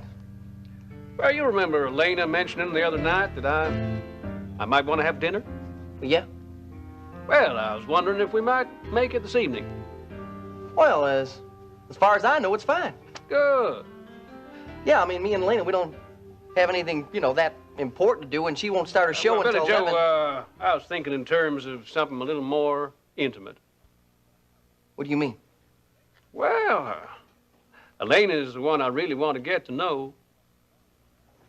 And you don't want me along then, right? That's right. So then what you're talking about here ain't exactly a business dinner, is it? Not exactly. Look, Mr. Lawrence, I thought we had ourselves a business deal here. Well, we do, Billy Joe, but then there's all kinds of business. No, I ain't in that kind of business. You sure? One way or another, we're all in that kind of business. No, I'm in the record business. Well, that's exactly what I mean. Now, you got a product to sell, and I got a service to give. No, sir, Mr. Lawrence, I don't think I could do that. Why not? First of all, what you're talking about ain't business, it's personal. And, well, if you thought you were buying something like this all along, I think I'm just gonna have to go on down to L&R Studios and just get that money back to you right off the bat. You mean call the whole thing off? Yes, if I have to. Don't you think that's a little foolish?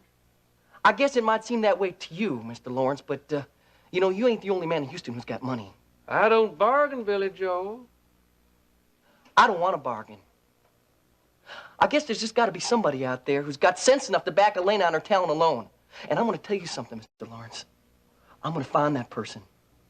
And when I do, I'm going to make them so much money that even you will sit up and take notice. Now, Billy Joe, don't say anything in anger you might regret later. Now, let's just talk this out like two civilized human beings. You know what I think?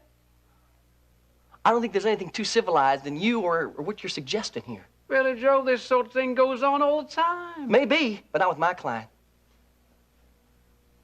You know, you had me fooled. You really did. I mean, when I met you, first right off the bat, I thought you were different. You know, you got that refined voice and those fancy clothes, and I thought to myself, you're on your way up in the world, Billy Joe. That's what you are. I mean, there you are moving with real high-class people now. But I was wrong. You're no different than Chris Shaw, you know that? You just got more manners, that's all. Well, obviously I was wrong, too. I didn't take you to be so old-fashioned. Thought you'd be more modern. Hey, I'm as modern as the other guy. But I'm Elena's manager. And she believes in me. And I don't want anything in the world to happen to her. Not for any price. Now, hold on, Billy Joe. You know, your age, I was a little hot-headed, too. Now, why don't you just calm down? Look, I think this whole thing is just one big mistake, Mr. Lawrence. I'll tell you what, you don't got nothing to worry about, because you got all your money back. You're going to get all of it back, and I want to see to it that you get the rest as soon as I get my hands on it. Billy Joe, I think the mistake's mine. I read you wrong. I read the situation wrong. So I'd appreciate if you just accept my apology and keep the money. Keep the money? That's right. No strings attached? No strings attached. Now, we have a business deal. Business deal. What is it? Well, open it and find out.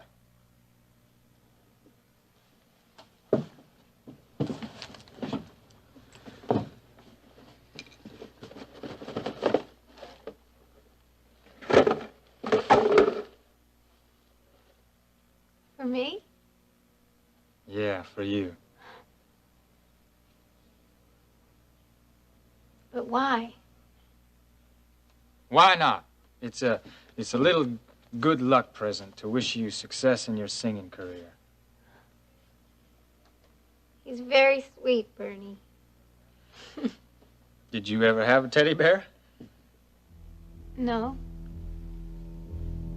Not even when you were a little kid? Well, then, let me tell you a story about a bear. You see, once there was this little kid, and well, this little kid didn't have a whole lot of friends, so he used to spend a lot of time alone. And sometimes in the middle of the night, he'd get real scared because he was just sure there were all kinds of weird, bad things out there that were going to come and get him. But he did have this one special friend he could always count on. And that friend was this teddy bear that he won tossing nickels onto a plate at the carnival. Well, did you know him? This kid? Oh, yeah. Well, sort of. Anyway, this bear was a magic bear. Magic? Oh, yeah, because every time he was sure that those bad things in the dark were going to come and carry him away, he'd just hold on to his magic bear, and before he knew it, he was as safe as he could be. Well, does this kid you're talking about still have his bear? No, sad to say, he doesn't. What happened to it? Well, after a while, that bear just got all hugged out. And it just got so dirty and mangy and falling apart that you could hardly recognize it. Only this little kid, he wouldn't let anybody wash it. He wouldn't even let anybody touch it. Because this bear was the one thing in the whole world that was his, and nobody could take it away. Really? Yeah. You don't want to hear the rest of this. Oh, please. Nah, it gets real sad from here on in. Please? Well, one day the kid came home from school and the bear was gone. That's terrible. Yeah. His old man threw it away. It was. And he never forgave his old man for that. He forgave him for the whippings and all the other things, but that was the worst, throwing away that bear. Not long after that, the kid left home. He was about 11 then and never went back. Never? Well, what did his parents do? I doubt his old man even knew that he was gone. Didn't he have a mother? Nah, she died when he was 4.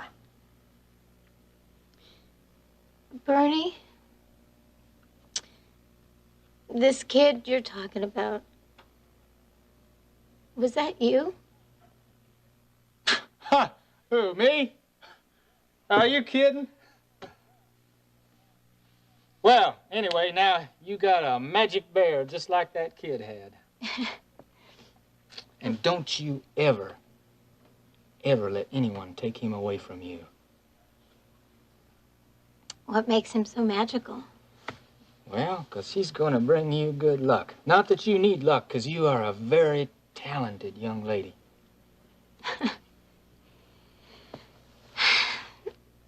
I think that this is the nicest present I've ever gotten. I bet you got nicer presents than a little old teddy bear. No. Not that mean this much. Well, now, are you feeling better? Yeah, I am, Bernie. A lot better.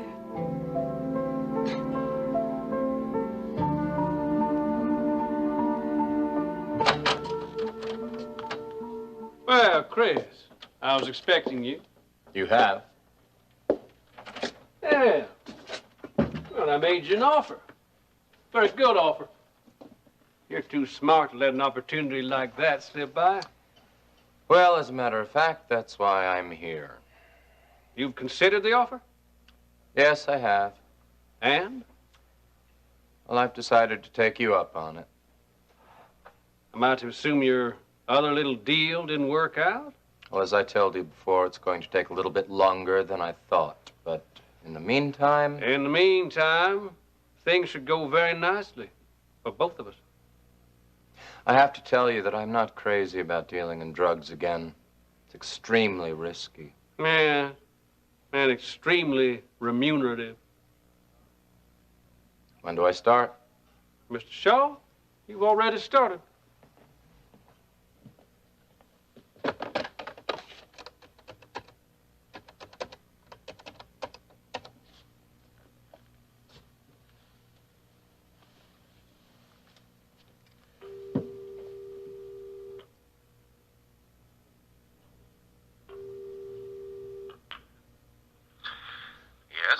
Pete, it's Jim. I think I got the answer to our little distribution problem. Did Mr. Wright come through for us? No, that negotiation didn't work out as well as I thought it would. But we've got a new man on the team. Named Shaw. Christopher Shaw. I think you should talk to him and tell him a little bit about the rules of the game.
Take a look at that. It's an $80 bill from the department store for the boys' clothing.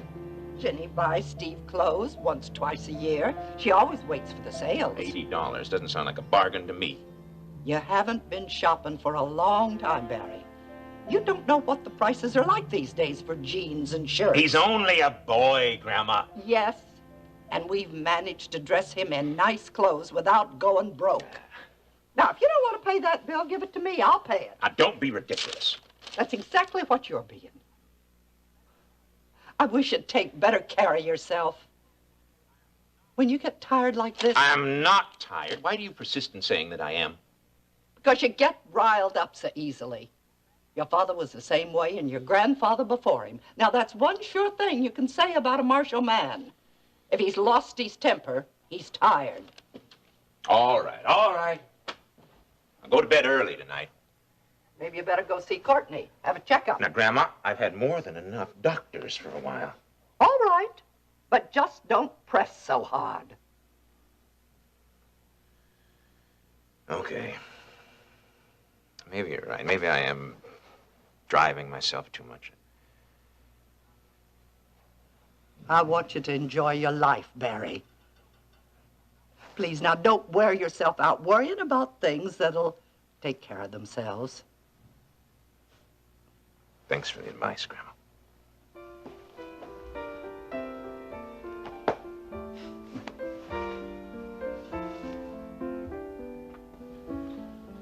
I think I'll change my clothes and go check out the new fall. Have you decided on a name for it yet? I'm not sure, but I've been thinking about calling him Maximilian. Do you like that? Oh, I like that very much. Max would be really pleased. Hi. I heard the refrigerator open, so I assume that you must be home. Hi, Dad.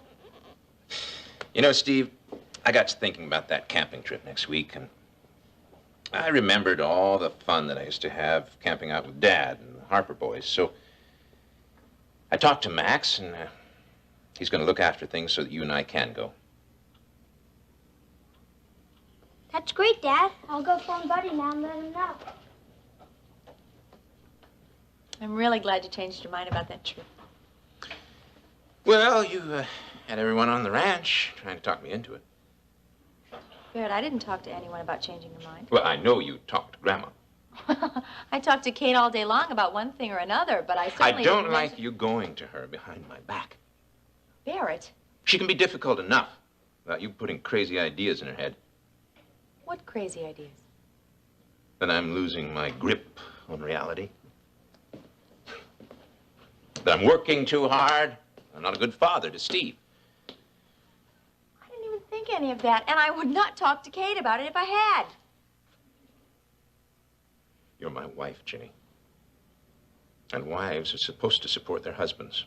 Take their sides. I have always supported you. Not lately. And I won't have it. I don't like the conspiracy that's taking place around here. Conspiracy? You just remember one thing, Ginny Marshall. You and I are legally married now.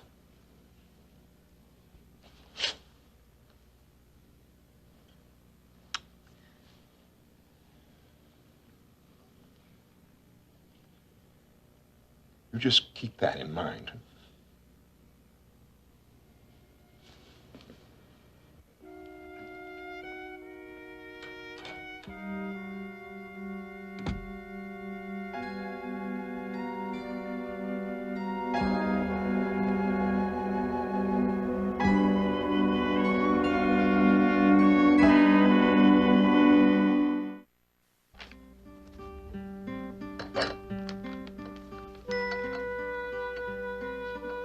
Well, here we go. Good as new, second time around. That's great. The new shade is perfect. Yeah, I like it better than the old one myself. How do you think things went with Billy Joe and Mr. Lawrence? Suppose he got that money that he was after? Oh, I wouldn't be surprised. He's getting pretty good at that sort of thing. Well, speak of the devil, how'd it go? Great. Couldn't have gone better. Well, did you get the money? Yepper. And what's really important is I had a long discussion, me and Mr. Lawrence. Oh, no. About what? Oh, about me and you and Mr. Lawrence and a whole relationship. Well, you didn't sign anything. No, we didn't drop no contacts, but we did dot a few I's and cross a few T's. And I think the whole thing's going to be smooth sailing from here on in. Look what Bernie gave me. Well, yeah, that's real nice. Where'd you win that, Bernie? I didn't win it. It's a magic bear. A magic bear? Yeah. But I haven't shown you the most magical part of all. I was waiting till he got back. What are you doing?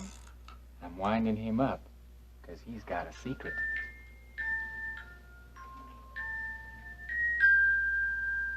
Bernie, it's my song. Hey, it's all over town. Well, hey, that's really something. How'd you manage that, buddy, huh? Well, Elena left the sheet music laying around, and I got this friend who makes music boxes, and so the rest was easy. Well, ain't that something? That's really something. About one thing. Mr. Wheeler is not to know anything about this conversation. Well, it is my stock, isn't it? What do I need the money for? Well, I just need it. Well, no, not immediately, but very soon. I'm going to buy a present for Mr. Wheeler. Oh, look, Mr. Garraway, just forget we ever had this conversation, will you? I'll make other arrangements. I don't know what other arrangements, but believe me, I'll make them. Oh, I have told you 100 times not to sneak up on me like that. I don't sneak up. I just don't clomp across the floor when you're talking on the phone.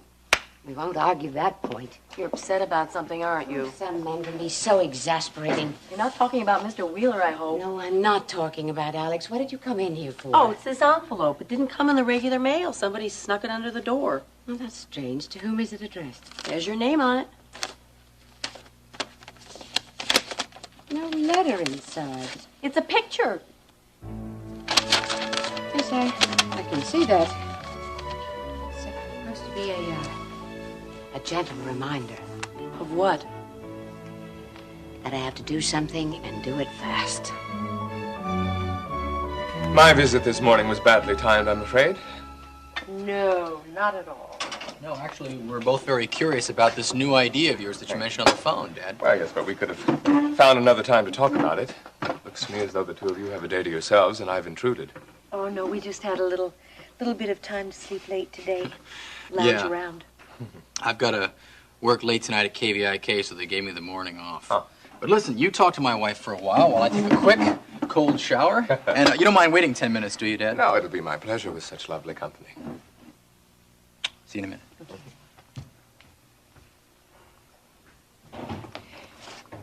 You almost sounded as if you meant it when you said I was lovely company. Well, I did mean it. Thank you. You know, you seem more relaxed this morning than you have, well, in a long time. I am. Relaxed and happy. Any special reason? Other than Dennis? Mm-hmm. Yes. I've cleared away some problems. I think things should go smoother from now on. Honey, Steve would have been just as happy with one of those cakes from a mix. Well, I wouldn't. Steve coming over for supper tonight is real special, and I wanted to make a cake from scratch. Where'd you get the recipe? Beth? You know, honey, I'm surprised that Steve isn't more excited about his school camping trip. Oh, he will be again when it gets closer to the day. You like having that boy around, don't you? Yeah, he's a good kid. I only wish I could be more of a help to him with the problems he's having these days. Oh, I think you deal with him just fine. You listen to him, and you show him all sides to what's going on. You're a real problem solver. I ought to be. Lord knows I had more than enough practice with Elena when she was young, problem after problem. Max, she could use your help again now, honey, if you would just... No! I just wish I could understand why you feel so strongly about not seeing her. Elena wanted to be out on her own, and now she is. Max, she's your sister. You do more for Steve, who isn't even your own kin, but with your own flesh and blood, you don't even know that she exists. You can't compare the two situations, Rena. Now, it's just best you stay out of it.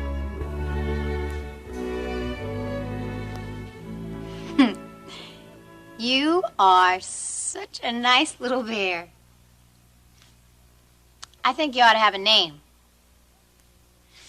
Now, let's see. Maybe I ought to call you Bernie Bear. Or maybe Billy Joe Bear. No, Nita wouldn't like that, would she? Well, whatever name you have, you're gonna bring me good luck, aren't you?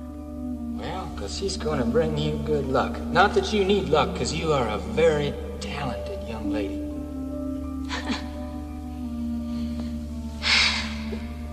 I think that this is the nicest present I've ever gotten. Ah, I bet you got nicer presents than a little old teddy bear. No. Not that mean this much. Well, now, are you feeling better? Yeah, I am, Bernie. A lot better.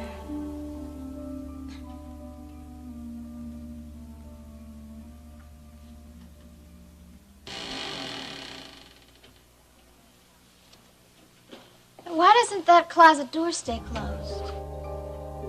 Gonna have to get Billy Joe to fix that. Hey! Is this the dressing room of that famous singer, Elena Decker, huh? Billy Joe, would you keep your voice down? You want the entire trailer park to hear? Why not? Today's the big day, ain't it? Billy Joe. Darling, you're gonna knock him dead. all the way up to your first gold record. Are you ready for that, huh? Billy Joe, I'm not sure. Fast? It's trouble, isn't it? Yes, I'm afraid it is. Oh, what kind of trouble have you gotten yourself into this time? It's not me. It's Dennis. Or it will be unless I... Well, what kind of mess is Dennis into then? Vivian, I appreciate your concern, but I can't go into it. Does this have something to do with that gentleman caller who was here the other day? Why would you say that? You haven't been yourself since he barged in here. In the first place, he was not a gentleman, and in the second place, I don't wish to discuss it. Suit yourself. Didn't you tell me that he wanted you to invest in making a movie? Yes, he did, after a fashion. What kind of movie? What do you mean, what kind of movie? Well, there are all kinds. There's comedy, there's drama, there's your musical, there's your driver's education. Well, this is certainly not a comedy, and I wish you would stop asking me all these questions. I was only trying to help. You would help me more by just letting me think, quietly. Of course, if I was in your place... Yes, but you're not, are you? Well, it's no big problem, really. Either you want to invest or you don't. Either you want to be a movie mogul or you don't. It's not quite that simple. Believe me, it isn't. Why isn't it? Because there are other people involved. Dennis, you mean? Yes, Dennis. And other people. I don't know why I'm even discussing this with you. Because you know I'm interested. Everybody's interested in filmmaking. Oh, dear God, filmmaking indeed. You're making it sound like it's something terrible. Oh. This has something to do with your daughter-in-law, hasn't it? Now you are jumping to conclusions. Oh, it's Mrs. Carrington, all right. She's the only person who can upset you like this. I knew she was nothing but trouble from the very moment she set out to trap Dennis, and now she's proved I was absolutely right. For once in my life, I wish I weren't. Are you sure you've cleared away the problems you've been having? Yes. You can stop being concerned about Dennis now, Elliot. Well, I'm concerned about you too, Paige. And that concern almost kept me from coming over here this morning. Why? Well, because what I have in mind will take Dennis away from you for a while, and frankly, I didn't like the idea of leaving you unprotected. You're going away. Yes, I'm planning a trip. Where to? To Thailand. I've come to ask you to go with me, Dennis. To Thailand? Mm-hmm. I think you better backtrack a minute. I feel like I came in the middle of this. Yeah, me too. I'm sorry. There's a man named Roger Williams who was a correspondent taken prisoner with me in Cambodia. It is believed that Williams also got out. Is there any way to find that out? Well, I've done some checking already. Contacts of mine have reported locating him in Thailand. It's strong enough evidence for me to want to go there, find him, and talk to him about the escape. It's the only chance I have of clearing my name. Well, you've got to do it, Dad. Well, I can't go without permission from the judge. And how do you do that? Well, STRYCKER will present a petition for me. But he's already told me that I can't travel unless I'm accompanied by someone who will take responsibility to see that I come back to the States. Someone like your son? Yes. I did ask STRYCKER to go, but his health won't permit a long, difficult trip. Well, Dad, I'd be happy to go. My only concern right now is Paige. Oh, darling, don't be silly. You have to go. I want you to go. Thank you, Paige. Name the date. Well, I think you better check with Vicky first and see when it's convenient for her to let you go. Well, Dad, there shouldn't be a problem at KVIK. If there is, I'll quit. Well, I don't want you to do anything like Look, that. Dad, clearing your name is more important to me than anything else in my life right now. Present company accepted. Look, I'll do everything that's necessary to clear your name. You have no idea how much I appreciate your faith in me. Both of you. Good. I'll talk to Vicky and get back to you then. Fine. Once I get the okay from you, STRYCKER can go to work on the judge to see if he'll let me go. Well, I'll start packing tonight, and you see that you do the same thing.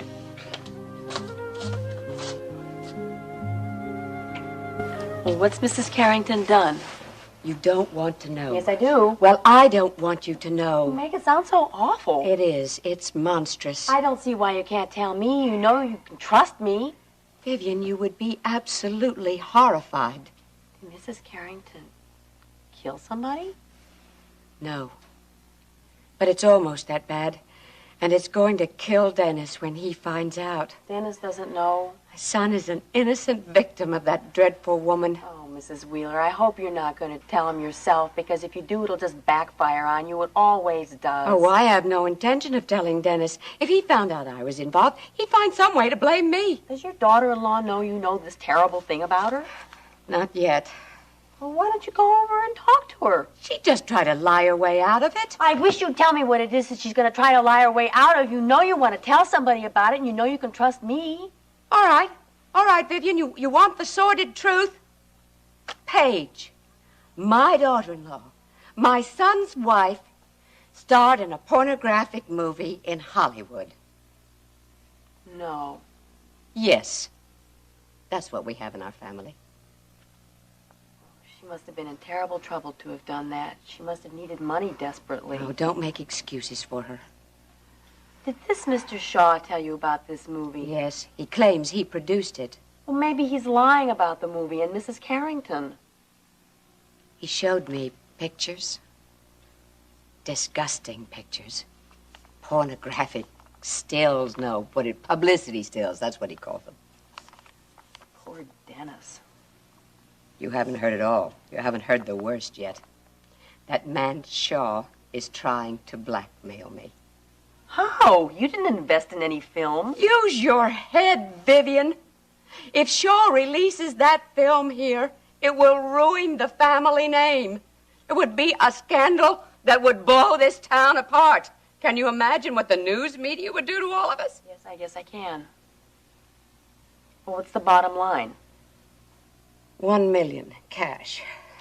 $1 million? Tidy little sum, isn't it? He claims he wants to use the money to make another film.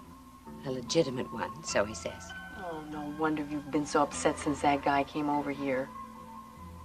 You know, it's not just the money. It's the threat to Dennis. To us all. What are you going to do, Mrs. Wheeler? I've been racking my brain. I don't know, maybe I've come up with the answer.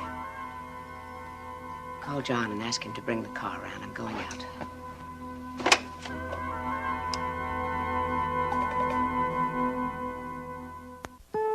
I don't think that I am ready for today, Billy Joe. Hey, you ain't sick, are you? No, not sick. I'm just real nervous. Well, good. That's the way you're supposed to be. Musicians call that being wired. That's just going to make you sing a whole lot better. No, not that kind of nervous, Billy Joe. Well, all right then. I just want to ask you one thing. What are you so nervous about, huh? Well, you know. Look, we're recording that demo tape this afternoon. And every time I think of that, I get weak inside. Honey, all you got to do is just stand right in front of that microphone and sing, just like you do every night at the chicken coop. Only it's going to be easier. Oh, come on. Because there's not going to be any audience, darling. No, you don't understand. This is just different. Well, how's it different? Well, look. If I make a mistake at the chicken coop, there's always another show or there's always another night, you know? But this afternoon, I mean, that is it. So? So whatever I put down on that tape, good or bad, that's what everyone's going to hear from now on. If I make any mistakes, well, I just don't want to let anybody down. Darling, you ain't going to let anybody down. I mean, even if you fell flat on your face, I mean, that's not going to happen either. But if you did, darling, I wouldn't care. You wouldn't? No way. Because I believe in you, darling. I believe in you. Don't you understand that? I mean, if you don't get the demo right the first time, we'll just do it again until we get it right. We will. Because, honey, we're going to make it to the big time. You got to believe that, Elena. You got it. Because that's the way it's going to be. Oh, I just hope that you are right. Well, of course I'm right. Of course. I'm always right. Well, almost always. Hey, Billy Joe, have you seen Bernie? Well, no. Well, didn't you see him this morning when he got here? No, he didn't come here. I hope that nothing has happened. Bernie's a big boy. He can take care of himself. Yeah, well, I know that, but Now, he will usually... you stop worrying about Bernie, huh? Well, I just wanted to talk to him, that's all. Now, what's all this stuff, huh? This is just my ironing. I thought it would take my mind off this afternoon. Darling, don't you wear yourself out, huh? Now, you gotta save your energy. I know, for the demo this afternoon. Right. Oh, I almost forgot. I gotta go get Nita from Maggie's. I mean, she wants to see how you fixed up the trailer here. Now, I'll be right back, okay? Now keep cool, will you? It's gonna be okay. Okay. Now, do you need anything? Well, if you see Bernie, would you tell him I want to see him? Okay, if I see him, I'll tell him. Okay.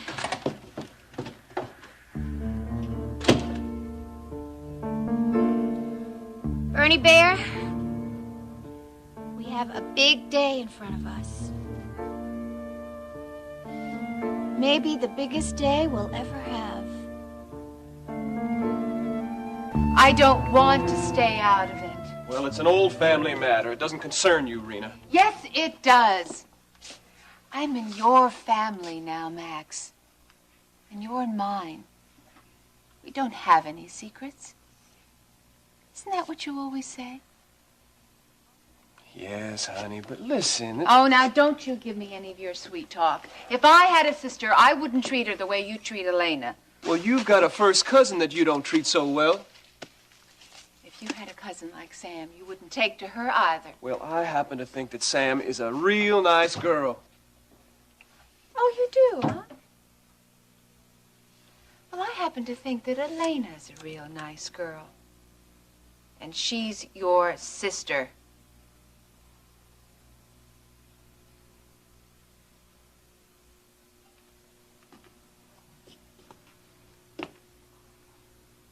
Seems we've locked horns again, Mrs. Decker.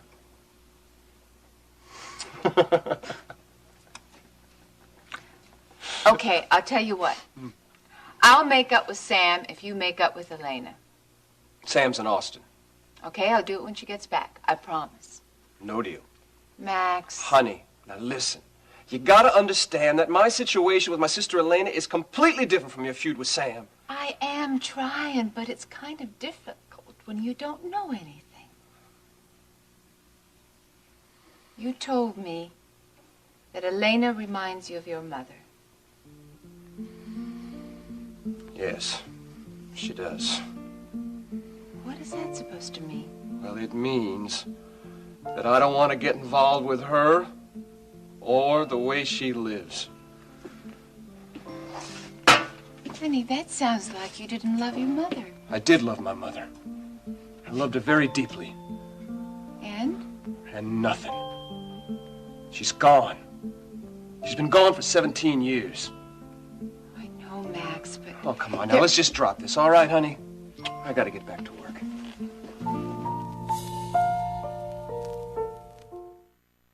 You have got to take care of yourself.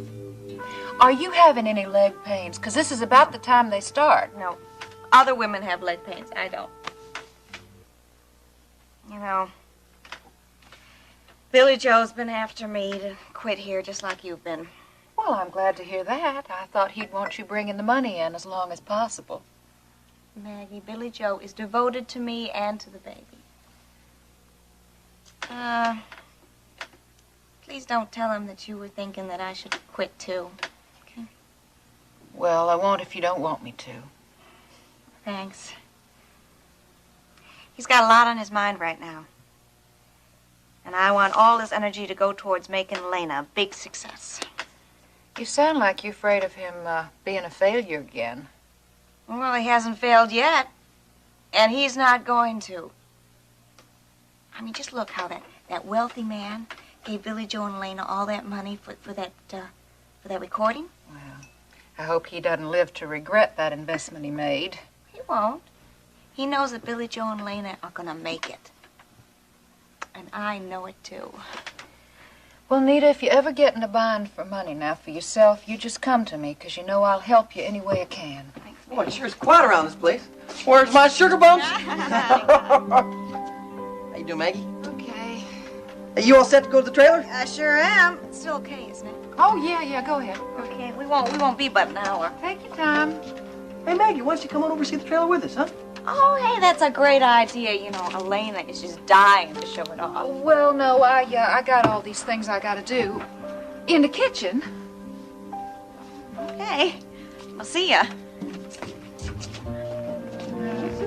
See you. Well, it's all over town, that it's all over now. Everyone's saying it's true. They say you have left me broken.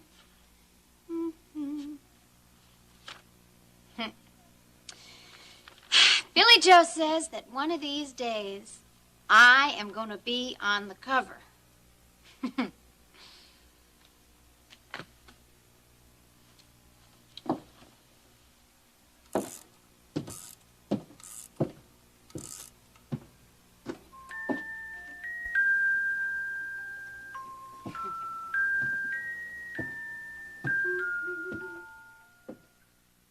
must talk to you. What is that? Iris, you've seen a cake before, haven't you? Not one you bake. First time for everything. It's a beauty, isn't it? Yeah. It's level, and chocolate covers everything. You watch what you say, or I'll put you to work washing up. Well, I don't know how you can face it. Whatever possessed you? Well, tonight's sort of a special occasion. Some kind of peace offering for Max? It's not what you think, Iris. This cake is for Ginny and Barrett Marshall's son, Steve. He's going to have supper with Max and me tonight. How sweet. Glad to hear you and Max are getting on now. Yes, we are. Well, pretty much. What does that mean? Oh, Max has this thing about his family, or I should say one member, and his family in particular. I can certainly sympathize with that. No one understands family problems better than I do. What's troubling Max? His younger sister, Elena, she's trying to start a singing career, and she needs some help. Financial? No, I think it's moral support from her family that she really needs right now. And Max isn't giving her that? Oh, it's worse than that. He absolutely refuses to have anything to do with her. Oh, dear. She's studying voice at the university, I suppose. No, she's a country western singer at that place called the Chicken Coop. How awful. No wonder Max doesn't want to be associated with her. Iris, Elena is a perfectly nice girl. I'm sorry to have to tell you, Rena, but that chicken coop is not perfectly nice. It's dreadful. Vivian was lured there one night, and she had a terrible experience. Well, all the more reason that Max should support his sister now. Rena, if you are so concerned about her, why don't you go try to help her yourself? Iris, that's a wonderful solution. If only I could come up with a wonderful solution to my own problems. Oh, I admire your relationship. It's the way I always wanted my relationship to be with my father. Well, I doubt if things will stay as they are between us once Dennis finds out that I'm not his natural father. I don't think that will change Dennis's feelings for you one bit. You two have loved each other for so long and shared so many experiences. Oh, I can't tell you how much I dread his discovering my dishonesty. Probably be a blow, but you won't lose Dennis ever. Well, what about you? You're not being honest with him either. No, but I promised you that I would never tell him that Alex is his natural father, and I won't. No, I didn't mean that. I was referring to the other secrets you're keeping from him. I'm not keeping any secrets from him. Paige, you can be honest with me. I know for a fact you lied about being mugged. Look, I'm quite certain you were beaten up by someone you know. Well, there's no point in discussing that, Elliot. That incident is past, and it's going to stay that way. Iris, what kind of problem are you having now? I have to get my hands on a good deal of money immediately. I always thought you had more money than the Queen of England. Lord knows Alex has enough. Yes, but I can't let Alex know about this. It has to be kept secret. Honey, if there's something you want to buy for yourself, I'm more than happy to loan you the money. Now, how much do you need? $1 million. What? I need $1 million in the next few days. You better tell me what's going on. Otherwise, I can't help you. Rena, I'm not sure I should even be here. Iris, I want you to tell me what's happening right now. Rena, I'm being blackmailed. For $1 million? That's right.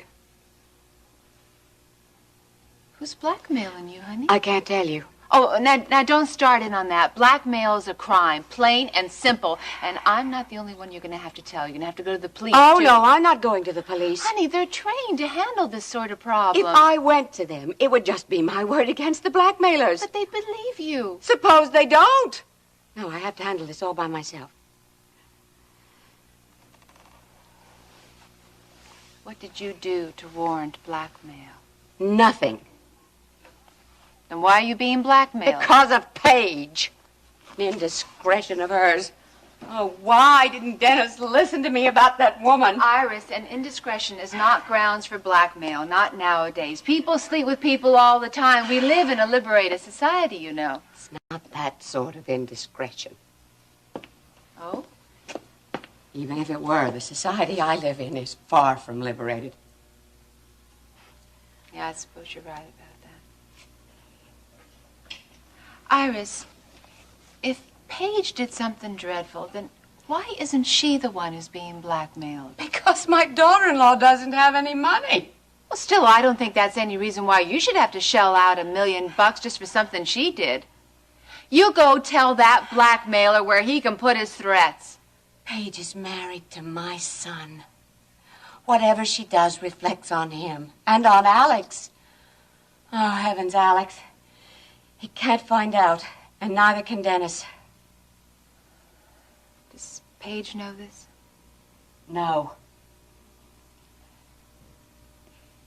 Honey, if I were in your shoes, the first person I would go to is Paige.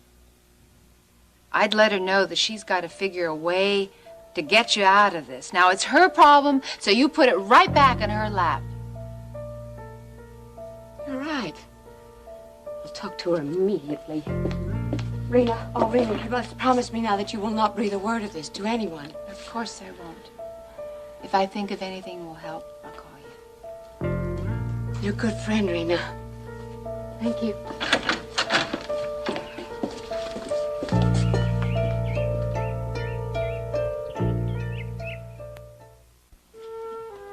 Thank you, Nina. This is the nicest little thing in the whole place. Oh, well, I don't know about that. I just love it all. Thank you. It's real clean and bright. Wait. The full tour includes my tiny little powder room in the back. Oh, well, I'm sure I'll be checking that out later. And the closet. Oh. Painted the closet by myself. You want to see it? Wait, I'm going to show you. Come here. Well, wait a minute. I don't have to check out every single little nook and cranny here. Oh. Well, I guess I'm just real excited with the way everything turned out. Well, you should be. It is so nice and cozy. And I'm finding out that I have good friends like you. We're all rooting for you. Hey, well, I gotta get over to Jeter's and just make sure everything's taken care of for the session tonight. You want me to go with you? Oh, no, it won't take too long. I'll be back. You just stay here and visit, okay? We'll see you folks. Bye. Oh. Well, I'm real glad that you came over here this morning. Oh, I am too. Well, why don't you have a seat? Okay. Here, have a seat here. Let me just take this laundry. Excuse all right, the that's mess. all right. You sit. Oh, I guess you have your work cut out for you, huh? Oh, that's just all my laundry. I brought it over from my apartment. Why? Well, I guess I figured it would make me a little less nervous. Elena!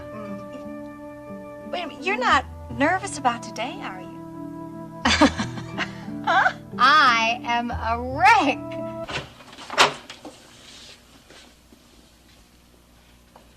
Good morning. Good morning. I'm glad I caught you at home. I don't go to the club until later. Good. Because I certainly don't care to discuss this in front. Oh, Elliot, I didn't see you. Good morning, Iris. Why don't you just come in, Iris? Thank you. You're looking very fit, Elliot. Well, thank you. And you're looking beautiful as always. I was glad the hearing turned out so well for you. Were you, Iris? You must be relieved that it's all over and you've been set free. Well, not entirely free. I've been remanded to STRYCKER's custody, and I'm on probation. I'm being watched, as it were. For your own protection. For everyone's. Are you writing another book? Huh? I'm working on it. Oh, I can't wait for it to come out. You can't imagine the trash they're pushing in the bookstores these days, why the titles alone should be banned.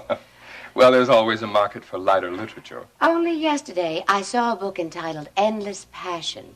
And on the jacket was this obscene photograph. You know, some people will do anything for money. Elliot, you said you were on your way to the library. We don't want to keep you. Well, that's true. I was just leaving.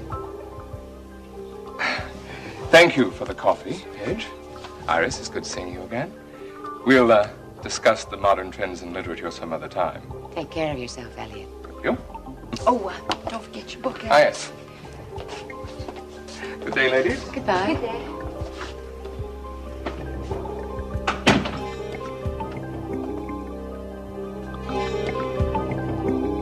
I don't understand how you could be nervous. Singing the way you do in front of people every night. Yeah, but my whole future depends on this demo tape. Now what happens if I blow the whole thing? Now, Billy Joe has put up all this money for the studio and the musicians. Now what happens if my voice goes on me? Wait a minute. That is not going to happen. You sing like a sweet angel. I've never heard you sound any different, so don't worry. It is good to talk to you. Hey, is this the little guy who you're telling your troubles to nowadays? Well, for the past day or so. He's real cute. Oh, and he does have a very wise look, doesn't he? Uh-huh. Where'd you get him? Oh, from a friend. He's for good luck. Who's the friend? No one that you really know. No. Let me show you something.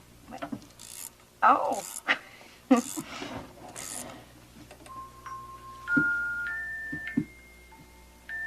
That it's all over.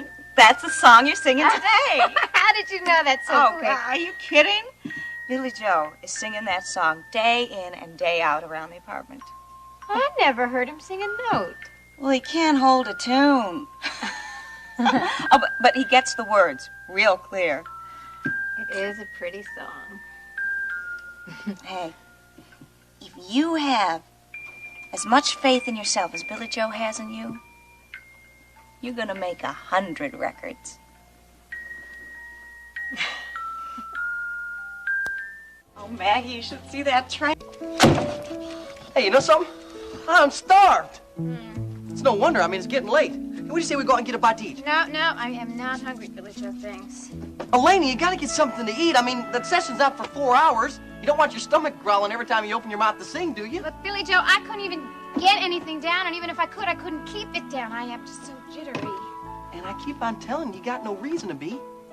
You're gonna cut a demo. You ain't gonna go out to be shot. Yeah, well, I just wish Bernie were here. I'd feel a lot better if I could talk to Bernie. What for? I'm here. Besides, Bernie ain't gonna come around here in the daytime. You probably think somebody's gonna spot him. Yeah, if you say so. Hey, I got a good idea. Why don't you drive over to the apartment and take a swim? No, I don't feel like doing that.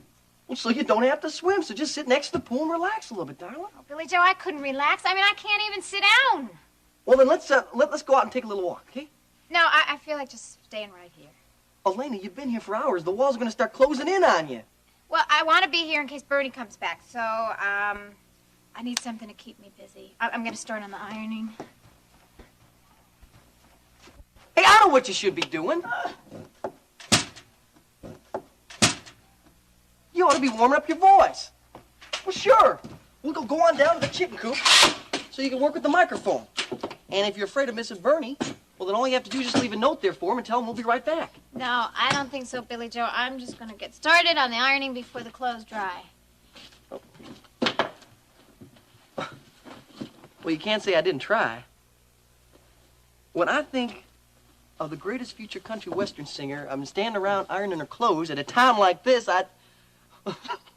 All right, well, I want to get myself something to eat, okay? So I'll be right back. And you just iron to your heart's content. Oh, thank you.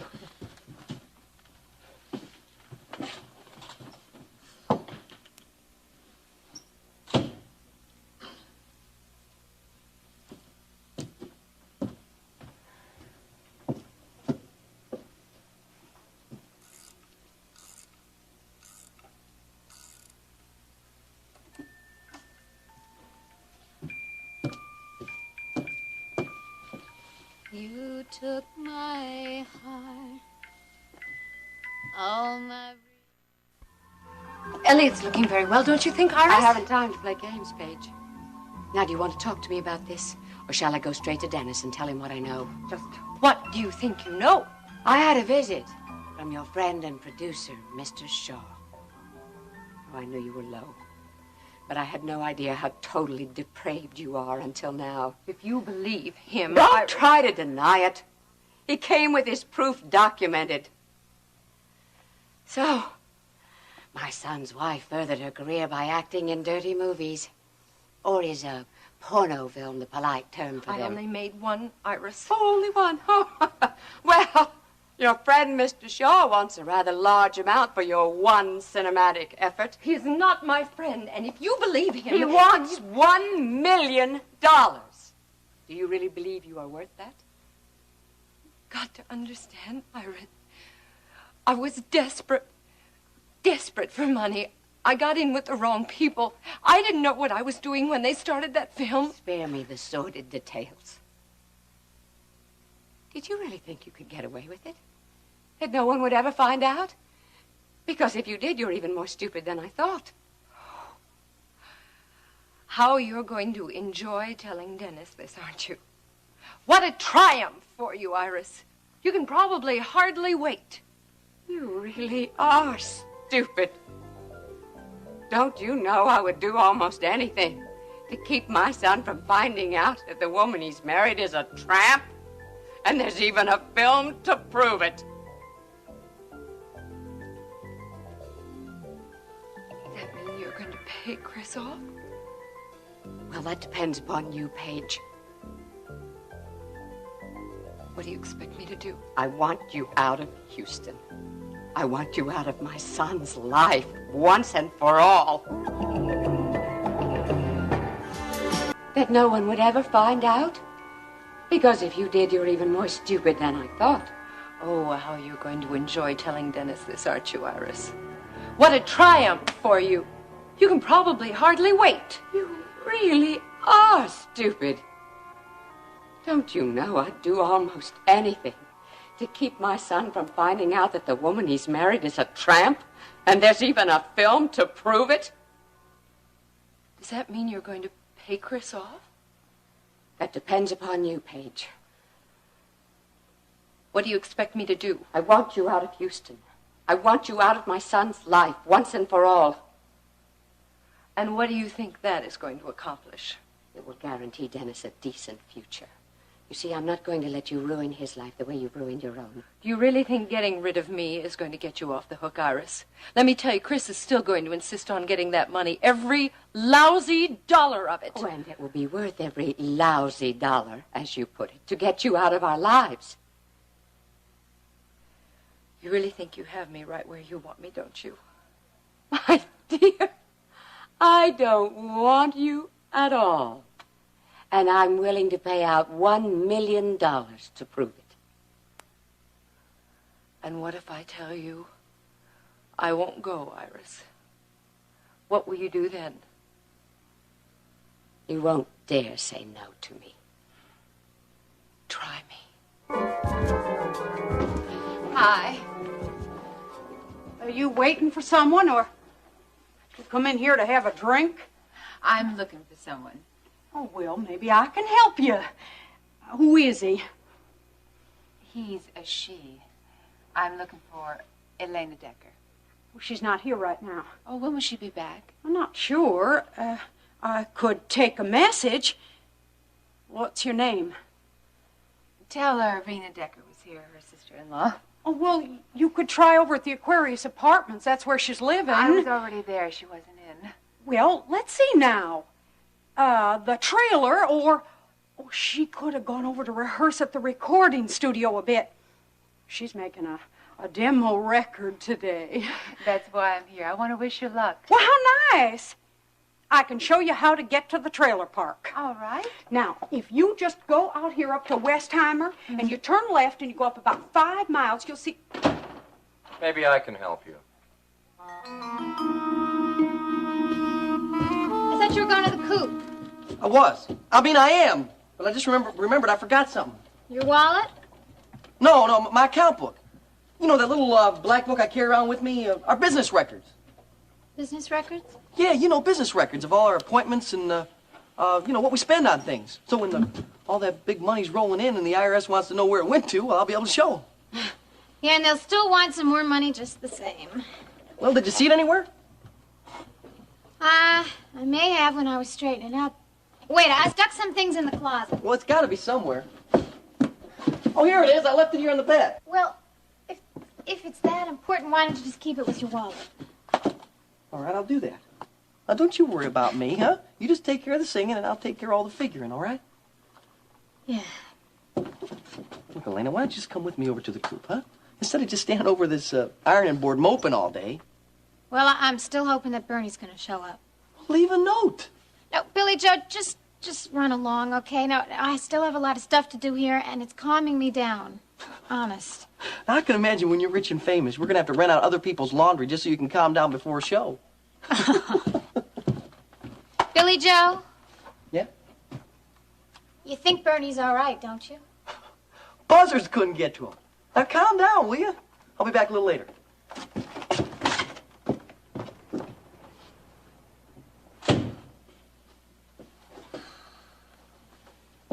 Funny. I was so sure that Bernie would show up today.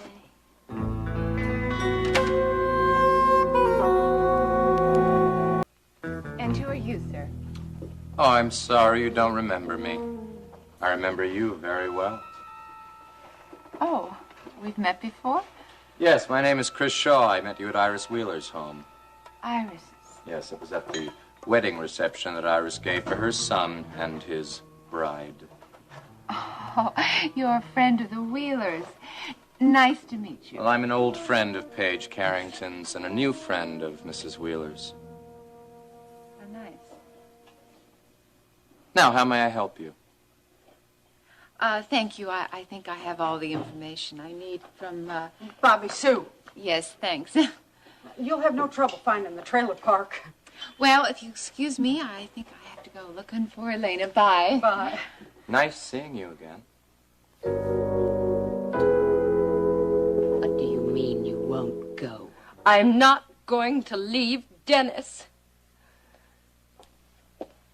I happen to love him. Although I wouldn't expect you to understand that. You don't know the meaning of the word. Maybe I didn't. But I do now, Iris. He's the most beautiful thing that has ever happened to me. He's loved and he's cared for me, and I'm not going to lose him. Well, just how long do you think Dennis will continue to love you? Once he finds out how you deceived him, what do you think will happen then? And what do you think will happen when he finds out that you, his own mother, has deceived him and manipulated him every way that she could? I have never done anything that wasn't for Dennis's own good. Oh, you are the one that pushed me at him in the first place, remember? Of course, it was to break up his relationship with Dawn, but it worked, didn't it? And now it's backfired on you, hasn't it, Mrs. Wheeler? Do you think he will believe one word you say once he finds out your little secret, your Hollywood career? Which doesn't begin to compare to your little secret, does it, Iris? 25 years you've lied to your own son, Iris. telling him that Elliot is a real father when you knew it was Alex. Not to mention you lying to Elliot.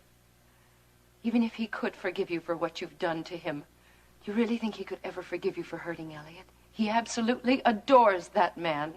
If that's your defense. Oh, no, no, no. Correction, Iris. That is my ammunition. If this is a total war, you better believe I don't intend to lose. And you may shoot the first shot, but I'm going to be around to shoot the last one, and you don't forget that. Your threats don't frighten me. Well, maybe not now. But think it over. I'm not giving up Dennis.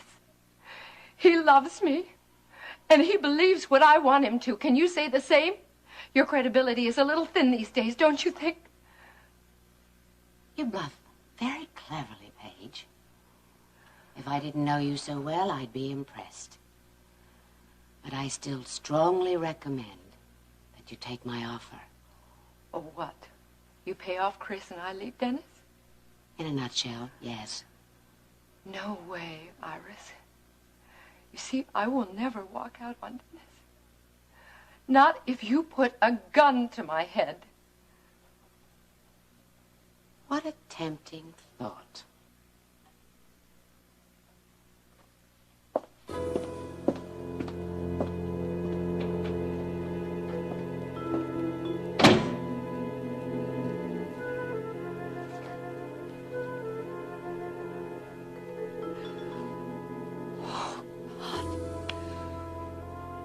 What am I gonna do now?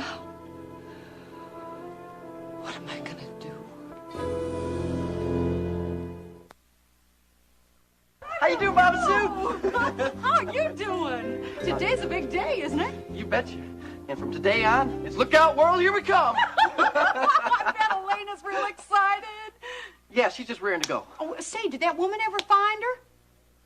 What woman? Oh, she was a real pretty lady, kind of classy. Yeah. She was looking for Elena. She said her name was Rena. Rena Decker. Oh, she's Elena's sister-in-law. She married Max Decker. So what did she have to say? Just wanted to wish her luck.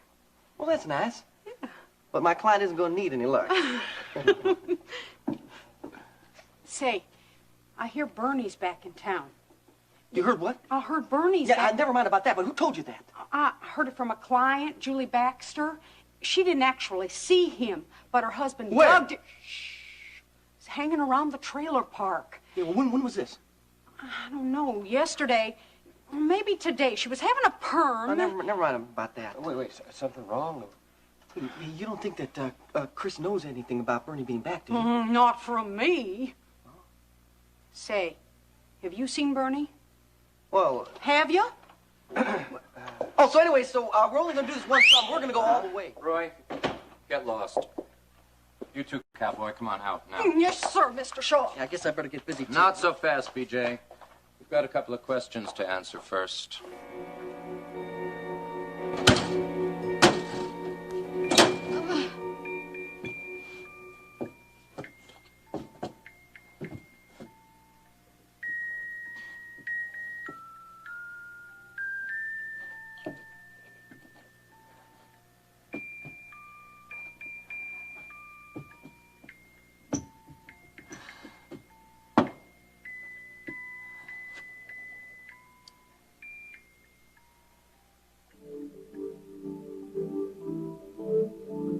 What are they?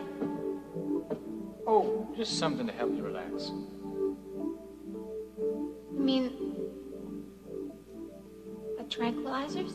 No, more like aspirin.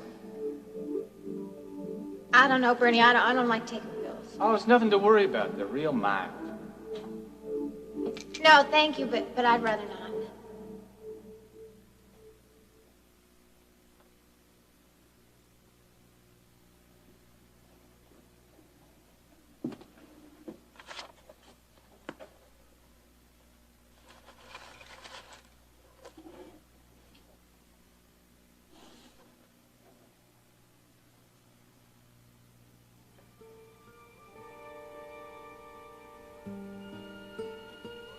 She's going to bring you good luck. Not that you need luck, because you are a very talented young lady.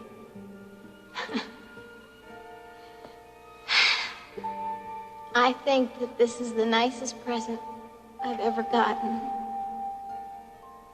I bet you got nicer presents than a little old teddy bear. No. Not that mean this much. Well, now, are you feeling better? Yeah, I am, Bernie. A lot better.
You wanted to talk to me, boss?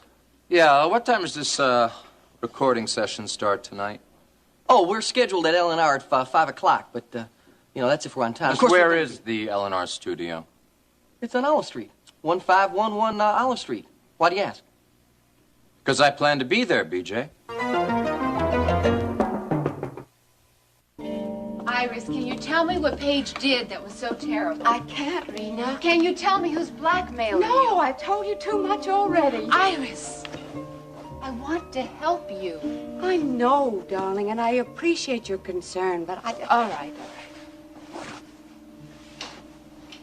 Did you come into town just to see me? First, I went to see Elena, Max's younger sister. Oh, the singer you told me about. Mm-hmm. Rena, what on earth is the matter with you? I went to the chicken coop. Well, I warned you about what a dreadful place it is. I told you Vivian went there once for about 10 seconds. Iris, What? I met someone there. A man named Chris Shaw. He told me that he's a friend of Paige's and yours. He's no friend of mine. I met the man once. He appeared at the wedding reception Alex and I gave for Dennis. I hardly spoke to him. He sure sounded like you two were very good friends. Outrageous! Well, it's simply not true. But, well, I can't be responsible for what he goes around telling people. He's a friend of Paige's, though, isn't he? I don't know. Perhaps. I think she said she met him a long time ago. Enough to remember her past indiscretions? Iris, is Chris Shaw blackmailing you? Wait a minute. You plan to be at the recording session? You got it. Listen, you can just forget about that address, because there's just no way you can be there.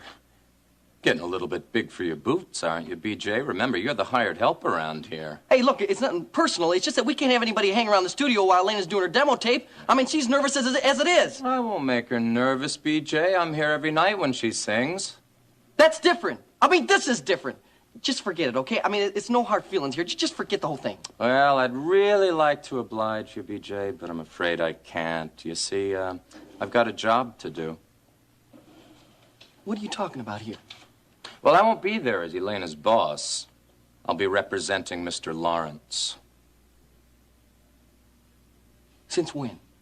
Since yesterday, when Mr. Lawrence asked me to work for and with him. You're kidding. You're not working for Mr. Lawrence. Wrong. I don't believe it. I mean, why would a person like Mr. Lawrence hire somebody like you? Now, just how do you mean that, Billy Joe? Well, I mean, you own the chicken coop here, and it's making a whole lot of money for you, so you don't need Mr. Lawrence. Never hurts to have a little extra income. So your job is to keep an eye on me and Elena? Oh, that's not everything I'll be doing, but it's part of it, yes. Yeah, sure it is. Where are you going? I'm going to call Mr. Lawrence right now and check this whole thing out. Oh, don't waste your hard-earned dime, Billy Joe. Mr. Lawrence left the Packard Hotel this morning. Where'd he go? I can go long distance on this. Probably out of the country by now. Besides, it's none of your business where he is. If Mr. Lawrence isn't around, how do I know you're really on his payroll? We'll be dealing with an associate of his. Man's name is Peter Parnell. Why didn't Mr. Lawrence talk to me about this? Because he knew I'd do it for him. And you met with this Purnell guy? No, I haven't met with him, but I've spoken to him on the phone. You'll be hearing from him, too. And how do you know that? Just cool it, BJ. Let the brains do the work, okay? Oh, and BJ, clean that table off over there. You're still working here, too, you know.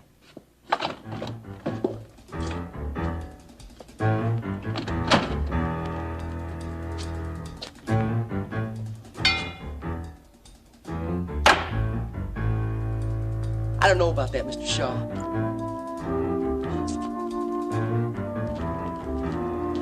Iris, is Chris Shaw the man who's blackmailing you? Yes. Have you talked to Paige?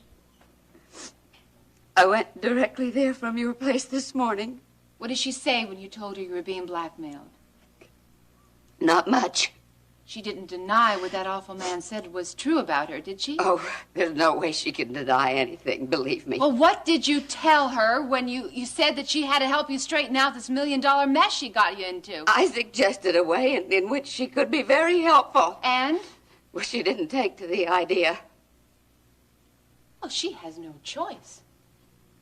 Well, I don't know. I think I can convince Paige to cooperate with me, but I'll need a little more time. Does that mean you won't have to pay the $1 million? No. I still have to come up with the money. Iris, if Paige is going to accept some responsibility for Rena, this, she can't do anything financially. Well, then neither do you. If I don't pay that money, my son's life could be destroyed, and my husband's reputation will be ruined. I can't stand by and allow that to happen.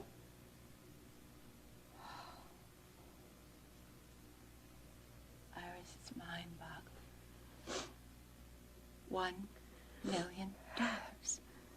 That's a lot of money. Yeah, I know. Alex is a multi-millionaire. My daddy has a lot of money. So does Vicky. But the idea, Iris, of giving someone $1 million, that's terrifying. No matter how rich you are. Well, it's my only way out, for now anyway. Okay. Honey, I'm going to help you get that money. At least part of it, anyway. You will? I just made you a promise, Iris. What a true friend you are. Oh, honey, I don't know if I'm hurting you or helping you. Of course, you're helping me. Iris, talking you into going to police, that's helping you. Darling, we've been over all of that. Okay. I'll do what I can to get the money as soon as possible, all right? You won't say anything. I won't whisper a word of this to anyone. Thank you.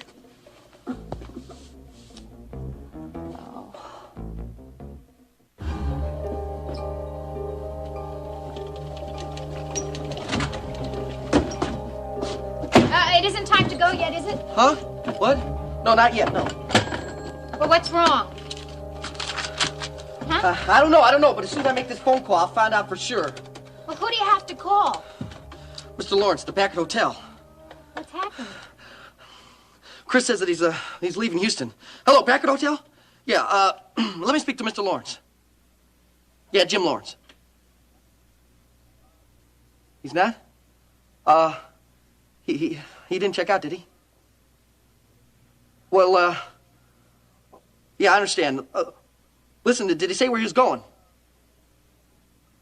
Well, when's he coming back? Okay. No, wait, hold on. Did he leave a message? Did Mr. Lawrence leave a message for Mr. Billy Joe Wright?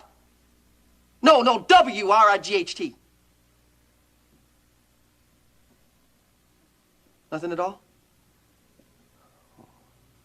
Okay, then. Thanks anyways. Damn. Well, what did they tell you? Well, he didn't check out because he rents a suite by the month, but he's out of the country. The operator doesn't know where he is or when he's coming back. Now, ain't that something? Well, does that mean that the recording session is off? Oh, no, it don't mean, whatever it means, it don't mean that at all, darling. Yeah, but he gave us the money to pay for it. No, the check already cleared the bank. That's not the problem. Then what is? Oh. Before Mr. Lawrence left, he told... Told what? Nothing. It's all right. I'm just overreacting, darling. I'm just getting too excited here. I'll get it. Decker Delivery Service. Ricky! Is this for me? It sure is, from me to you. Hey, Billy Joe, Ricky brought me a present.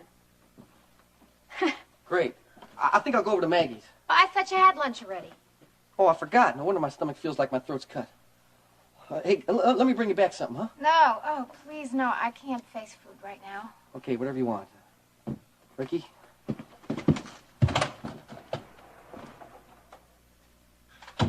Well, aren't you going to open it? Now? Well, sure. How else are you going to find out what it is if you don't unwrap it? Right.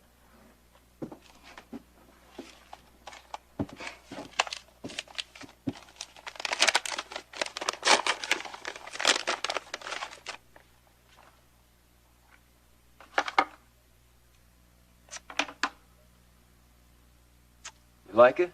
Oh, Ricky. Here, let me put it on for you. Now, I don't know too much about buying presents, but every girl likes jewelry, right? See, I figured this one's special because it's got the four-leaf clover. I wish you good luck, you know? Oh. It's beautiful, Ricky. Thank you.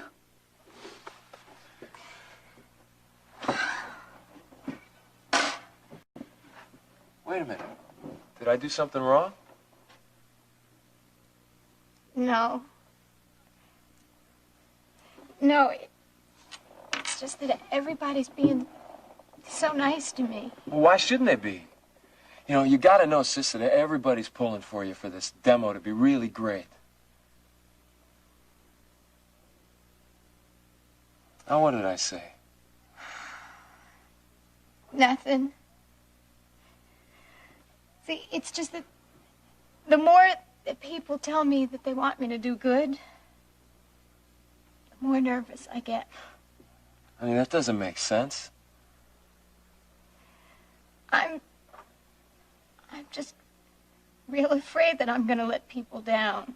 Listen, the whole family's behind you. Yeah, the whole family. Well, almost the whole family.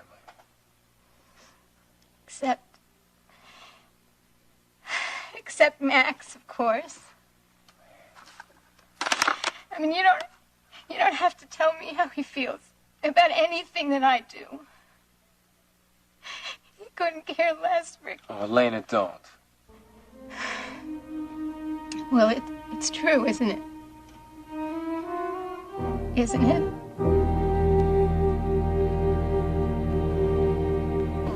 How's my sugar bums doing today, huh? Boy, that looks good. Oh, I'll go get Honey, you some. you sit right there. I'll see what I got left in the kitchen. Well, thanks, Maggie. Well, today's a big day. Today, Elena's gonna cut a demo of your song, Jim. Yeah, Anita was telling me about it. When that song's a big hit, you're gonna make a pile of money. Buy myself a ranch. We'll do a couple more songs. Elena's gonna do an album, and you'll have enough money to buy the biggest spread in Texas.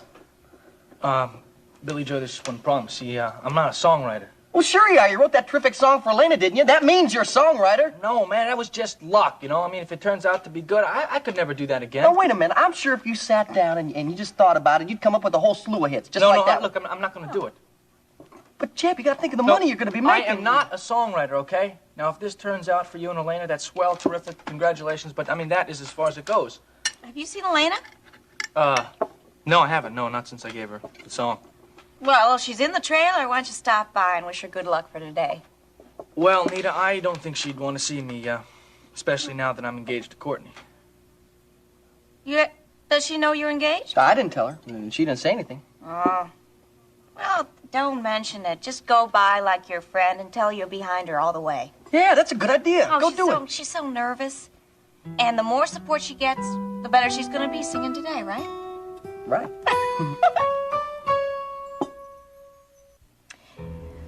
Well, did you say anything to Max about the demo that I'm doing? I told him. And what did he say? As if I have to ask. Elena, you know Max. He doesn't understand about recordings and that kind of stuff. Oh, yeah, I know all about what Max doesn't understand. Hey, look, it's a two-way street, Elena. What do you mean? Well, you gotta try and realize why Max is the way he is. You know, he's had a lot of responsibility, a lot more than he should have. Staying out on the ranch and raising you and me after Mom and Dad were gone. It wasn't very easy on him, you know. Yeah, I heard all that before. Yeah, well, he missed out on all the really fun things that you and I just took for granted. Cars, driving into Houston to raise a little hell whenever we wanted to. Max could never do that. It's like he missed out on all the good times in life. Look, I realize that, Ricky, but that doesn't make it any easier to deal with him when he gets that look on his face. I mean, I bet that right now he thinks that I'm going to fall flat on my face. Does it really matter to you what Max thinks? I am going to show him, Ricky.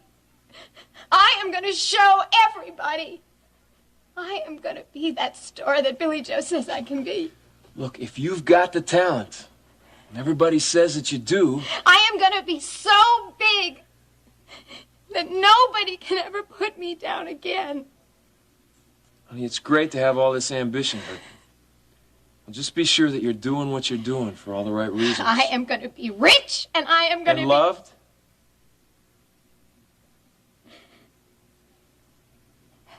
And that too. I hope so. I really hope so.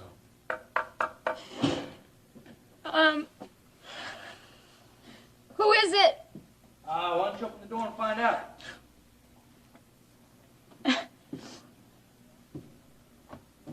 Jed? Hey, Elena. Oh, hey, there's a rumor going around all over the place you're gonna make me famous. How about that? No, that's just a rumor, Jeb. Joe, would you just stop eating so fast? Slow down, slow down. I'm sorry, honey, I can't help. I'm just so excited about this afternoon. Okay. You know, I sure do wish you'd come with me to that recording session. You know I can, honey. Well, sure you can. Maggie can manage by herself. Not when that supper rush starts coming in here, Look, come on. Let me go to Maggie and I'll talk to her. I know she won't mind. No. Truth is, I don't want to go. You don't want to be there with me? Oh, yeah, honey, sure I do, and I will be with you in my heart. I want you sitting there right next to me. Well, I don't think you're going to be doing much sitting. Anyway, there's going to be all these people there I don't know, and a whole world I don't know anything about. Honey, just think how exciting it's going to be. I mean, learn all that new stuff, huh? No, I'm going to be funny with all those recording people there, and they're going to be running around busy, and I'll just be in the way. But I'm going to be with you every minute in my heart. You know that, don't you? Oh, sure I do. I know that. You know, Nita, that's just the start for us, you know that? Yeah. I mean, we're going to be big time after today. Is that rich man going to be there, the one that gave you the money for the session? No. He's got some real important business to do elsewhere. Well, goodness, you think with all his investment in the recording that he'd be there, make sure it all goes okay. Oh, he trusts me. You don't have to be there. Oh, I gotta get going. I gotta go pick up Elena. Well, wish me luck, huh? Oh, I wish you both all the luck in the world. Oh. Anita, Red, I love you so much. And I want to make you so proud of me.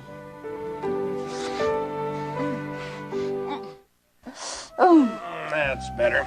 Sit down and tell me what's got you all worked up. I need some cash. That's what's on your mind? That's no problem. How much you need? $250,000. That's a problem. Daddy, that's why I want you to go over my stock portfolio. I see. Now, I have a lot of money tied up in stock. Can you free some of it for me? It's possible. What do you want it for? I can't tell you. We're talking about a lot of money here, huh? I know, Daddy. I'm sorry, but I just can't give you any explanations. Well, you want me to just give you $250,000? Daddy, it's my money. And you don't think I have a right to know what you're going to use it for? Of course you do. I'm just not at liberty to tell you. Sounds very mysterious. Oh, I don't mean it to be mysterious. And if you think that I'm planning anything foolish with it, I'm not. Please, will you help me? I'll always help you, honey. I knew I could count on you. Hold on. You're not planning on using this money to build that house you've got your heart set on? No, Daddy. It has nothing to do with the house, believe me. But you're not going to tell me what it does have to do with. I can't tell you. I made a promise. I'm sorry. Will you help me? I'll look over the portfolio, see what I can do. Thanks, Daddy. Yes, Hallie. Oh, no. Sure. Now it's fine. We are going to have a brief interruption. Oh? Hallie's sending your mother in. Now? Yes, we have to discuss the purchase of a TV station. If you don't mind, I won't stay. Stay. It won't take long. Honey, we can talk about it later. Rena. Hello. So you're gonna make It's All Over Town. You're gonna make that #1 on the charts, huh? Jeb, it's just a demo, that's all. Well, no, that's not the way Billy Joe tells it. Well, to anybody that'll listen, that is. Yeah, well, he just gets carried away. Well, now that's the kind of manager you should have in your corner there. Jeb, you're not upset with me About what? for not telling you that I was using your song. It's your song. I gave that to you. It was a peace offering. Remember? Yeah, I remember. How's Courtney? She's fine. She's fine. She's running herself ragged there down at the clinic. Sure. Yeah. And at the ranch, everything's okay? Yeah, everything's growing and grazing, and you ought to come out there, take a look for yourself. Before you become too big a star. I'd like to. And I would if my brother hadn't told me not to come back. Elaine, I don't think he meant that. Oh, Max always means what he says, Jeb. You know that. No, I don't think you can be that sure this time. Well, someday he's going to invite me back. Maybe I just won't come. Elena, don't say things you could regret.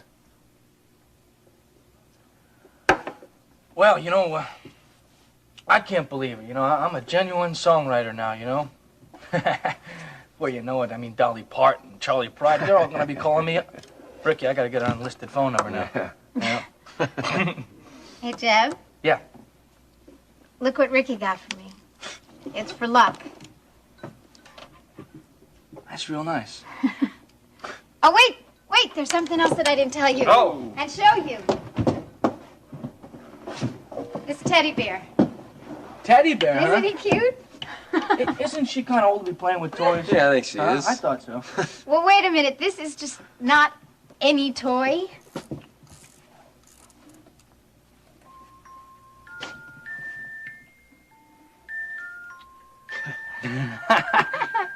This is playing my song. Isn't it great? Yeah, it is. It even sounds good coming out of a stuffed animal, too. Well, you just wait till it's coming out of me on a record. I can't wait to hear, really. You mean that, Jeb? Really? Cub Scouts on. Rena, what's wrong? Not a thing. I'm just anxious to get going, that's all. Honey. Daddy, it was terrific visiting with you. I gotta go, you know. I've gotta be home before Max gets there. Bye. I'll talk to you later, okay? I get the distinct impression that I've walked into the middle of something very important. No such thing, Mama. Sit down, honey. Oh, have you two been discussing Rena's stock portfolio? I wanted to go over some things with Daddy. What kind of things? Daddy straightened it out for me. Why the sudden interest in your stock portfolio? Oh, I've always been interested. Haven't I, Daddy? Off and on. It's so fascinating. You know something? I think that all women should have some knowledge of their stock portfolio. Because after all, a man could just... Are you planning to sell some stock so you can build that house? Mama, I would never do a thing like that. Especially now that Max and I are getting on. Max would not approve. I know. I know. I'll see you two later. Bye. Bye-bye. Bye. You believe Rena about the house? Yes and no. I can usually tell when our daughter's trying to wind you around her little finger. Honey. What's going on with her now? Nothing, I promise you. Rena is not thinking of buying the house. Now, don't worry about it. I'll do my best. Sit down, we'll complete this business about the station.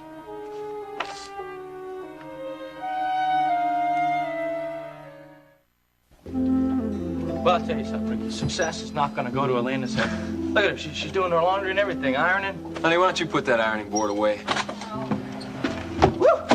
Elena, you ready to go to the studio? It's time to put the show on the road! Woo! Well, listen, no, we don't mean to take a beat. You should go, all right? Yeah, we were just leaving. You give them all you got, baby. I will. Elena, if you don't make me sound good, nobody else will. Okay, Jeb. Okay. Okay, buddy. Goodbye. Bye. Look at this cute bracelet Ricky gave me. It's for luck. Yeah, that's really nice. Now, Hag, we better get going, huh? We have almost an hour. We gotta get going right now, because I want us to get there and have plenty of time to set up things just the way they should be. Okay, you go over there and I'll drive over in my car later. Darling. No, it's not gonna work out that way. You're gonna go right now with me. If you hang around here another hour by yourself, you're gonna get more jittery. Well, it's better than hanging around there for an hour. Well, no, it isn't. Look, Billy Joe, I'm trying real hard not to think about this whole thing, okay? You're thinking about Bernie, ain't you, huh? Elena, will you stop thinking about Bernie and start concentrating on your song? Well, Bernie is the only one that made me feel like I could get through this whole thing without falling apart, Billy Joe. Okay, now, wait a minute. Just calm down, will you? Everything's okay. It's gonna work out fine. Well, we gotta get over there, darling. Okay. Okay, Billy Joe. Okay. Yeah. Elena, just what are you doing now? Well, I'm putting away my clothes. For Pete's sake, Elena, will you quit thinking about the ironing? You can do all that when you get back, okay? We gotta get over there now. Well, I know I'm stalling, but I want the place to be tidy when Bernie gets back. You don't know where Bernie is. He could be miles from here. Elena, either you're going now or I'm gonna hog tie and drag you over there. All right, just wait a minute, Billy Joe. No, I'm forgetting something. Just calm down. Just let me think.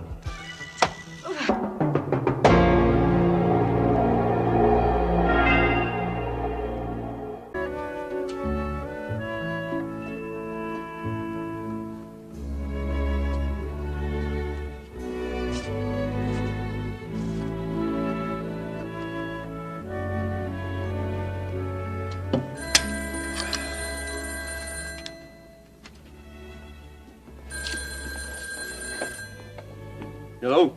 Hello, Max. How you doing? Hey, Stryker, I'm okay. Glad to hear it. May I talk to Rena, please? Well, she's not here. Oh, I guess she's not back from town yet. No, can I give her a message? Yeah, have her give me a call at the office. I'll be here for another half hour or so. Sure thing. Thanks, Max. Listen, maybe we can all get together for dinner soon. Yeah, I'd like that, Stryker. Well, maybe I can arrange a barbecue? Sounds terrific. Well, fine. How about next week, whenever you and Rena are free? Yeah, I'll be looking forward to it. Well, goodbye, son. So long, Stryker.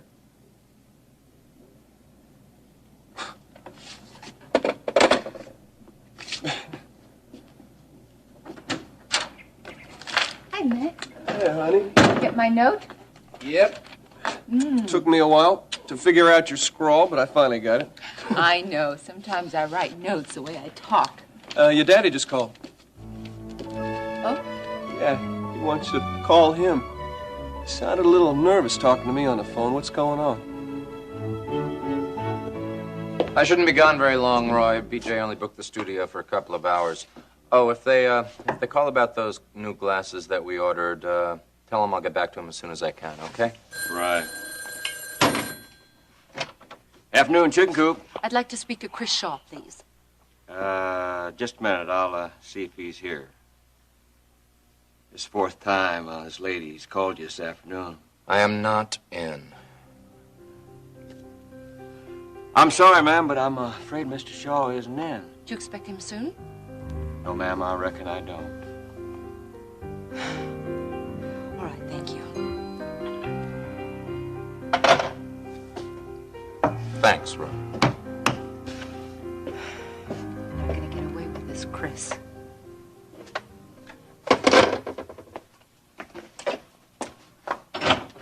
Oh, going somewhere?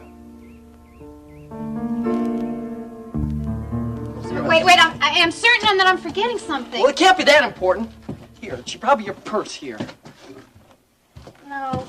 Here you go. Now, darling, let's go on down to that recording studio and record for ourselves a hit, huh? Wait. No, wait a minute. Here first. First, get your good luck beer. No, You wait, forgot that. I remembered what I forgot.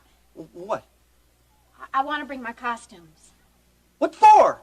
Well, I want to wear one when I'm recording the demo so it'll feel like I'm really performing.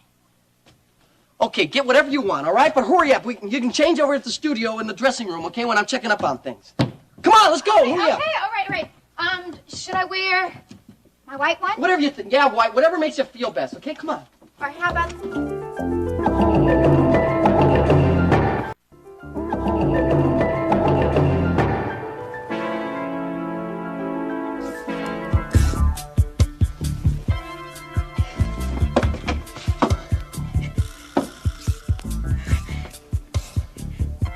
Billy Joe? Come on, honey. What is it, sweetheart? Huh? What's wrong, man? Come on, tell me. Bernie! Oh, forget about Bernie, huh? You don't need him. You got his good luck beer right here, darling. That's all you need. I'm telling you, just stay cool. Everything's gonna be all right, all right? Come on, just don't worry about a thing. Billy Joe. Bernie?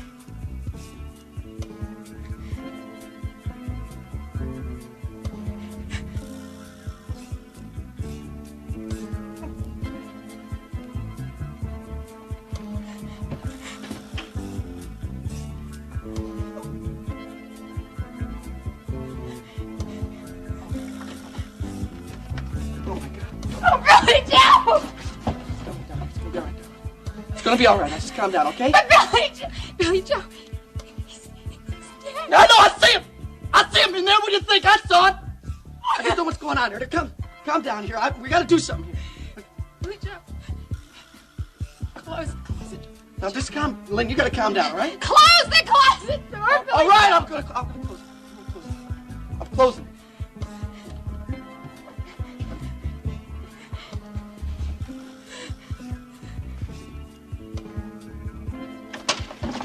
All right, close it. See, it's closed now, right?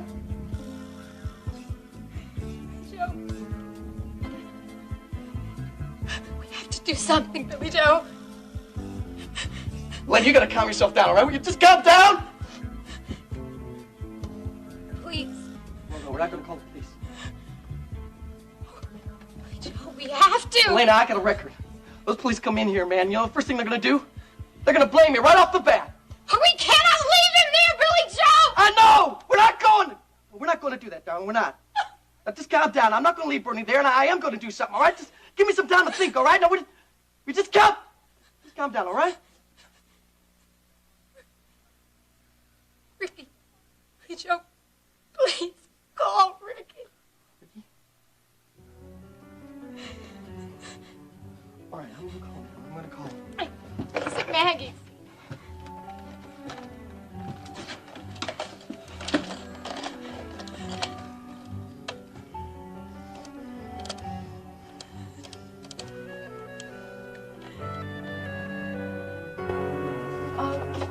Why are you here?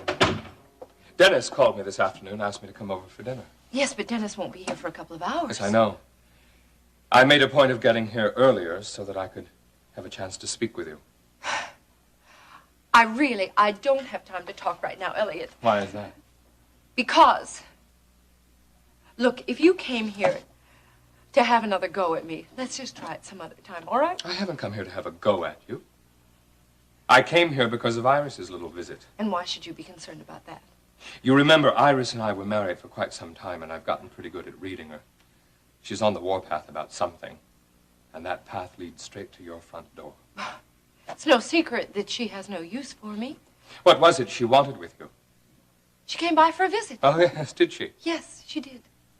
Can't she come by to see her daughter-in-law? No, I know Iris too well to buy that. Well, suit yourself. I have to go now.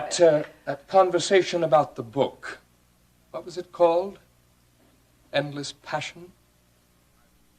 What was that all about? Iris was getting at something.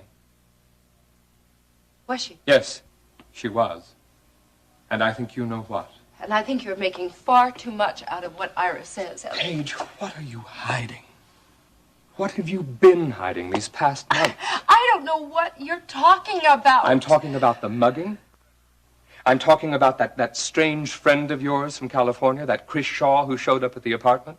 I'm talking about Billy Joe coming by to check on you after having seen you at the Packard Hotel. I don't see that those incidents need to be connected. You can thank your lucky stars that it was I and not Dennis who was here when Chris and Billy Joe came by.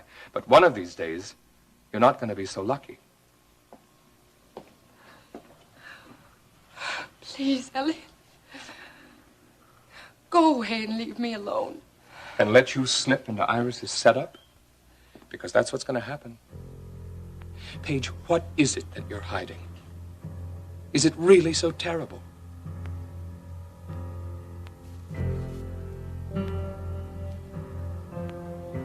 Yes.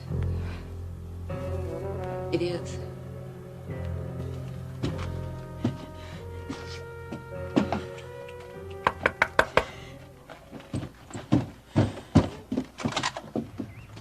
Oh, my glasses. I'm glad you're here. You all right? Bernie is dead. Okay, everything's gonna be all right.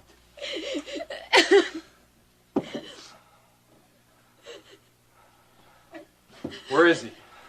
He's over here in the closet. No, Ricky. All right, Elena, I promise it's gonna be all right, okay? Come on, honey. It's gonna be all right. No. Oh, no.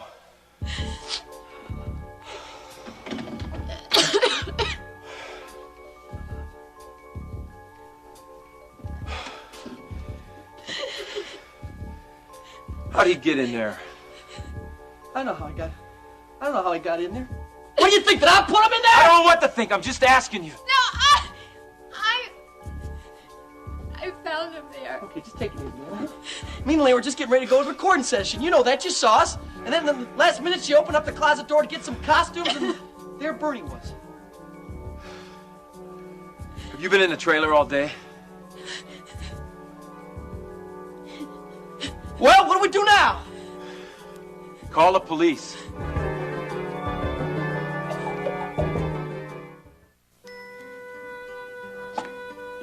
Sure good to get out of those city clothes into something more comfortable. What do you want for supper, honey? Steak or chicken? Well, I want to know what's going on with you and your daddy. Not a thing. Daddy probably forgot to tell me something when I saw him in town. Okay? Now, what do you want for supper? Your daddy says he'll be in the office for another half hour. Now, why don't you go call him before he leaves? I can talk to him in the morning. I'll fix supper. You call your daddy. Okay.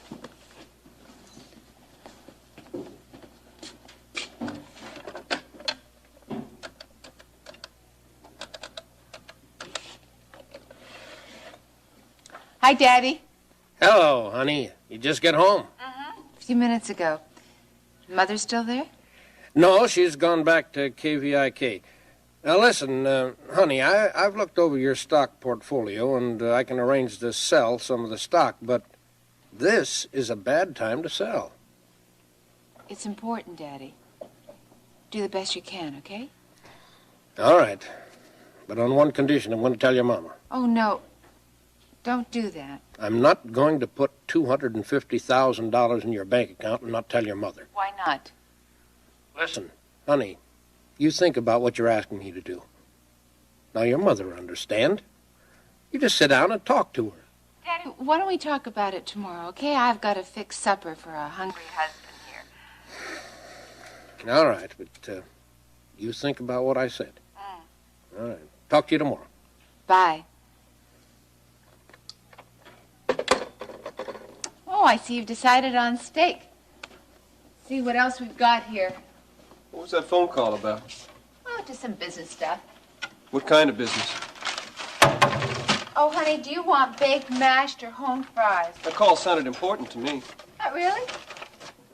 Rena, honey, you drive all the way into town to talk about it.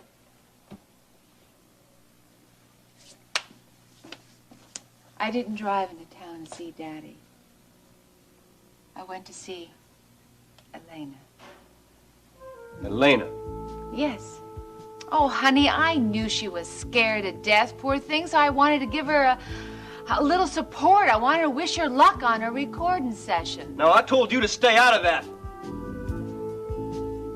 Paige, if you'll only tell me what it is you're hiding, I might be able to help you in some way. can't. Well, I can try, but not unless you're honest with me.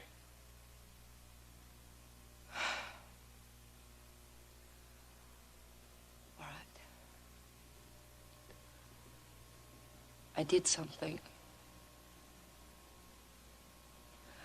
Before I returned to Houston. Something that Dennis nor anyone else can ever find out about. Something so terrible that you have to put yourself through this hell? Yes. And Iris knows. She does now. And yet you can't tell me. No. Oh, but why? Because Iris knows it's got to stop there. Knowing Iris, do you really think it will? It's got to, that's all. And you think you can handle it alone? Yes, Well, you haven't done a very good job so far. I know. What makes you think you can do any better in the future? I have no choice. Does this terrible thing you've done, does it have anything to do with Chris Shaw? Is he trying to blackmail you? Yes. Well, then you have to tell me what it is. Please, Elliot. Paige, if it's a matter of No, pride. no, please, no more questions, Paige, please. look at you. You're on the verge of a collapse. How much longer do you think you can go on like this? I don't know. Well, then you've got to tell me. No. I have to leave. Paige, would it really be so terrible if Dennis found out? Yes, it would. Dennis found out I would lose him, Elliot. Don't you think you're selling yourself short? And Dennis? Dennis is my husband, and I know that he loves me. But he is also a man. And he just wouldn't understand. I doubt you would understand for that matter. Well, try me. No, I can't. Trust me. I can't trust anyone at this point. What if Iris tells Dennis this terrible secret? She wouldn't do that. What's to stop her? Because she knows it would destroy him, and she would never do anything like that. What are you going to do now? There's only one thing I can do now.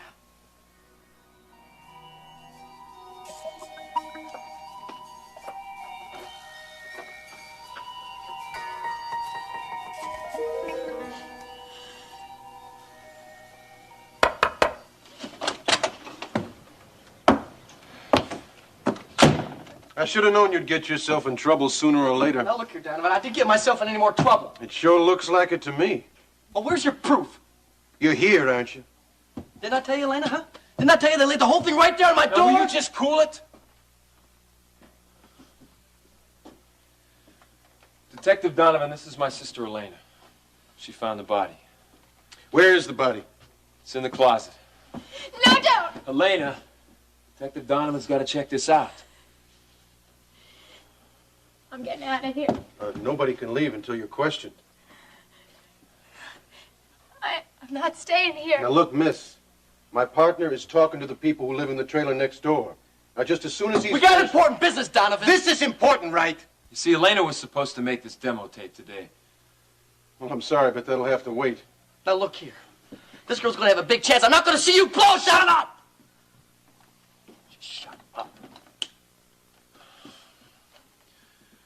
Look, I can fill you in on everything, and we know where they're going to be.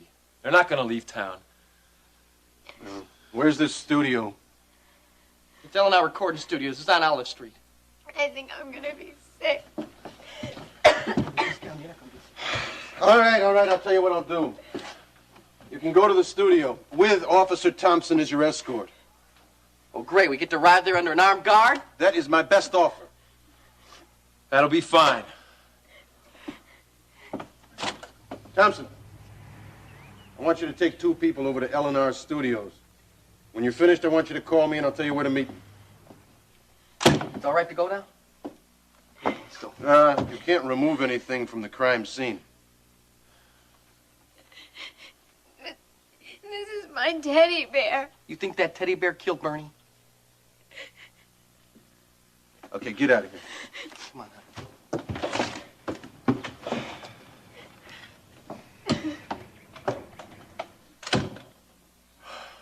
Well, what do you think? I can give you an educated guess. Okay. I think Chris Shaw killed Bernie.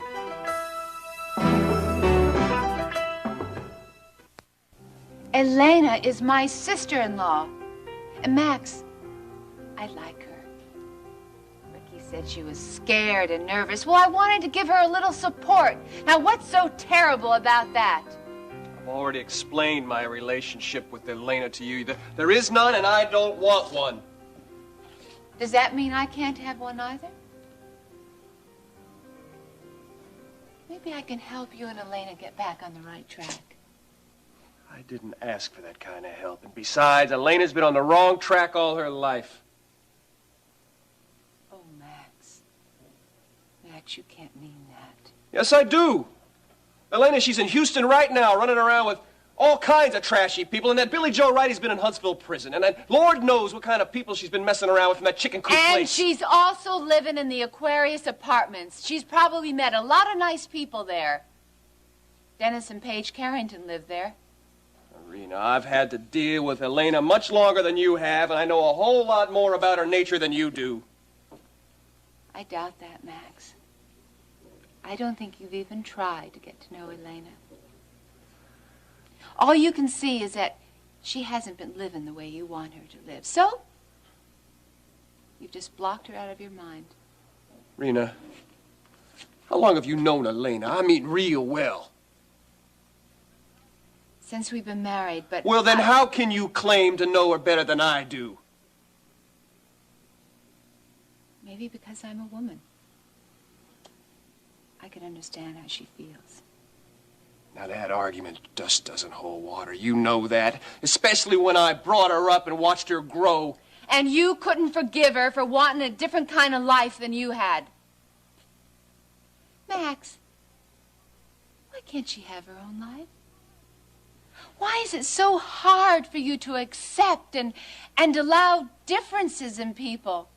Elena is headed for trouble again, and I'm tired of getting her out of it. Maybe she's headed for a big singing career instead, huh? Well, fine.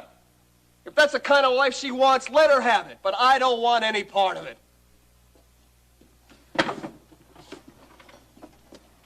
Max, she's your family. No. Not anymore, she's not. Now let's do something about supper. Why are you being this way? I've tried everything I can to make this marriage work, and you don't give me one bit of help. If what you want is for me to make up with my sister Elena, you can forget it. I'm not gonna do it. Max, where are you going? I'm going for a walk. Max, wait a minute! Don't walk out on me now! Talk to me! This is our marriage! We're not talking, we're arguing. Honey, I don't want that any more than you do.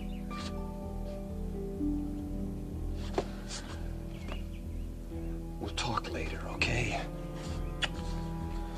Okay.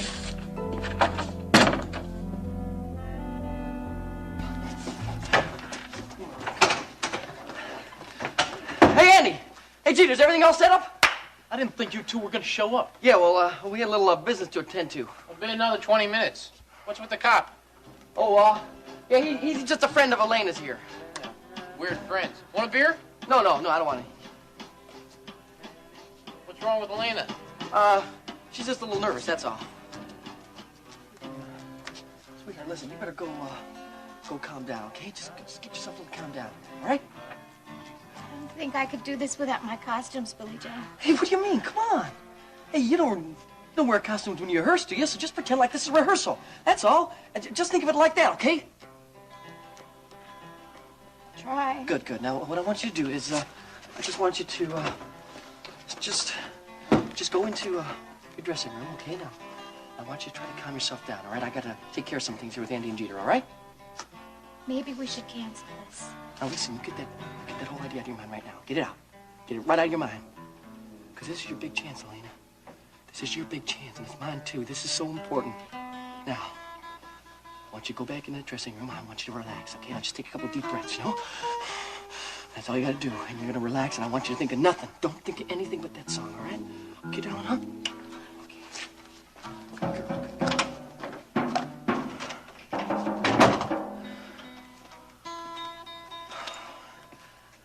Well, now, what do I have to do to kind of move things along here a little bit, huh? I think the best would be for you to try and stay out of the way. Hey, but wait a minute, I'm Elena's manager here. Why don't you manage her from a corner in the control booth? Look, these boys know what they're doing. They don't like a lot of suggestions, understand? Okay, Jeter, yeah, sure. How is Elena? I mean, she looks like a truck ran over her. Don't worry, Andy. Everything's all right. She'll be fine. She'll be just fine.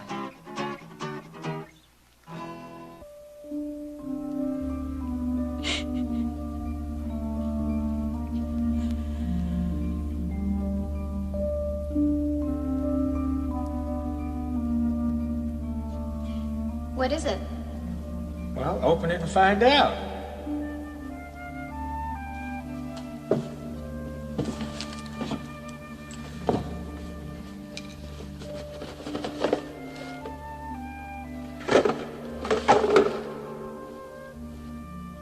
For me?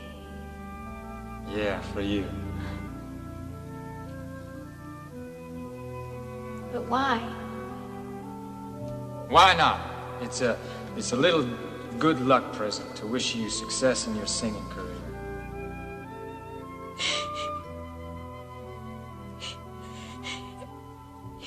You're supposed to make things better for me, Bernie Bear.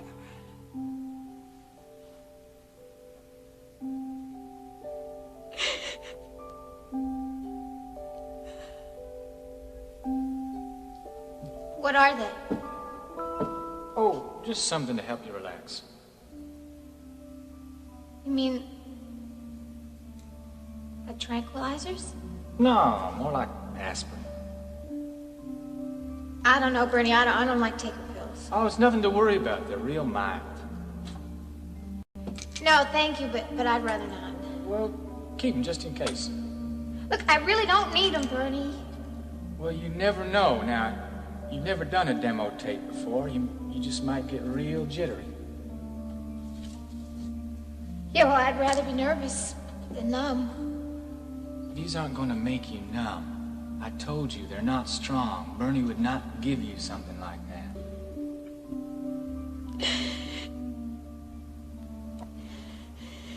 I think I need more help than you can give me right now.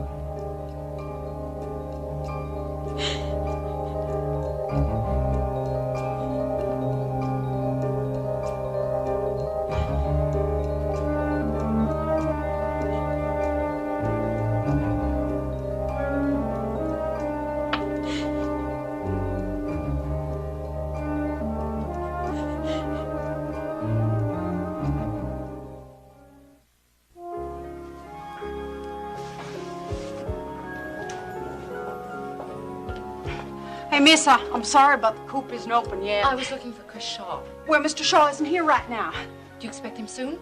Well, in a couple of hours, he's down at the recording studio with Billy Joe and Elena. Billy Joe, right? Yeah.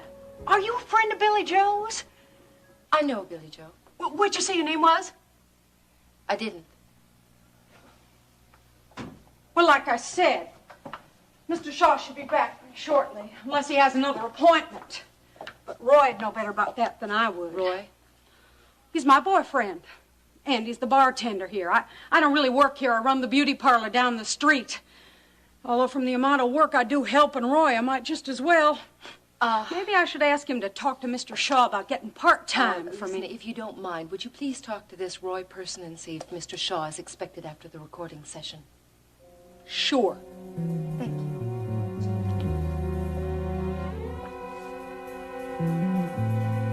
I'm telling you, Billy Joe, not to worry. These boys know their business. Okay there, buddy. Whatever you say, Jeter. Okay. We'll be ready to go real soon, so why don't you go get Elena? Okay, yeah, well.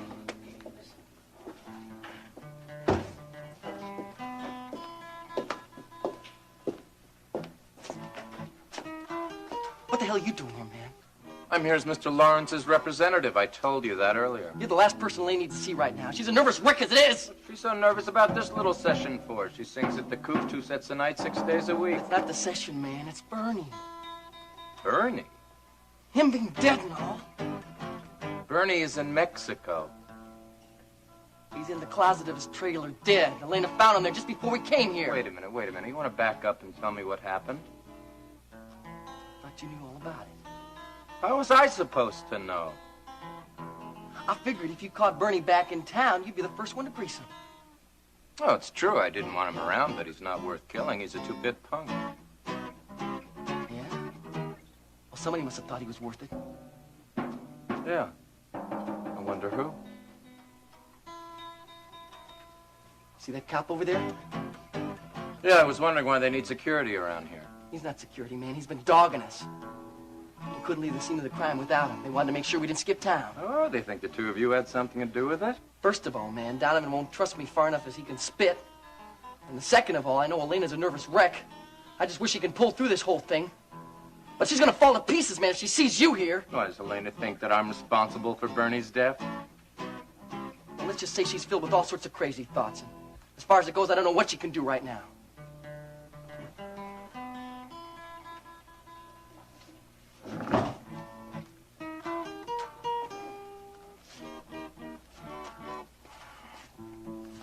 Hi, Chris. Hello, Elena. Good luck. Thank you. Nice to see you. Hey, Andy, everything's all set. Okay, let's get moving, huh? Okay. Come over here. Remember, this is a big chance, all right? Just get yourself psyched up. This is everything. Man, she's spaced out. Wonder what she's taking. I have no idea. Whatever it is, she sure is happy. Okay, let's go through it one time. Go ahead. I'm gonna do it under control, man. 1, 2, 3, 1, 2.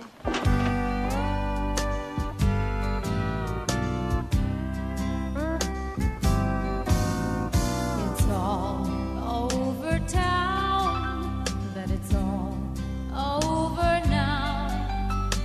Everyone's saying it's true. They say you have left me broken, your vow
Hi, Dad. Hello, Dennis. You're here early. Yeah, my meeting with Stryker didn't last as long as I thought it would. Paige let you in? Yes, I was lucky she was still here. She said she was running a bit late. Yes, you were lucky. Well, how'd everything go with STRYCKER today? He set up a meeting with the judge for tomorrow. Well, did he seem optimistic about you being able to leave the country? Yeah, he seemed to be. I think he has grounds this time to expect the judge to give me permission to leave. Well, any more word on this Roger Williams you've been trying to track down? No. Dennis, if it's all the same with you, I'd rather talk about something else. Fine. You hungry? I'm famished. Well, I could eat. I got an idea. What's that? Why don't I give Paige a call at the top of the World Club, see if she'd like to join us? I don't think that's a good idea. Roy says it's all right for you to wait in here. Thank you. Well, it's Roy you ought to thank. But were up to me, I'd be scared to death to let anybody wait in Mr. Shaw's office. But I figure Roy knows best. Well, I'll let Mr. Shaw know you're waiting as soon as he comes in.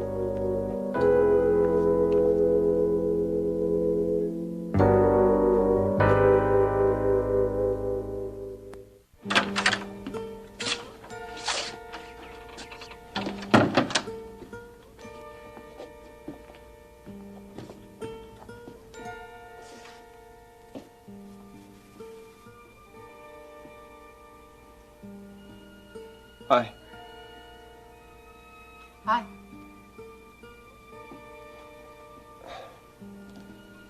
I'm sorry that I stormed out like that.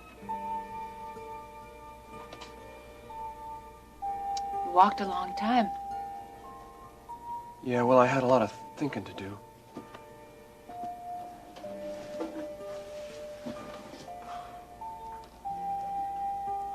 Feel like talking? I don't think I have much more to say.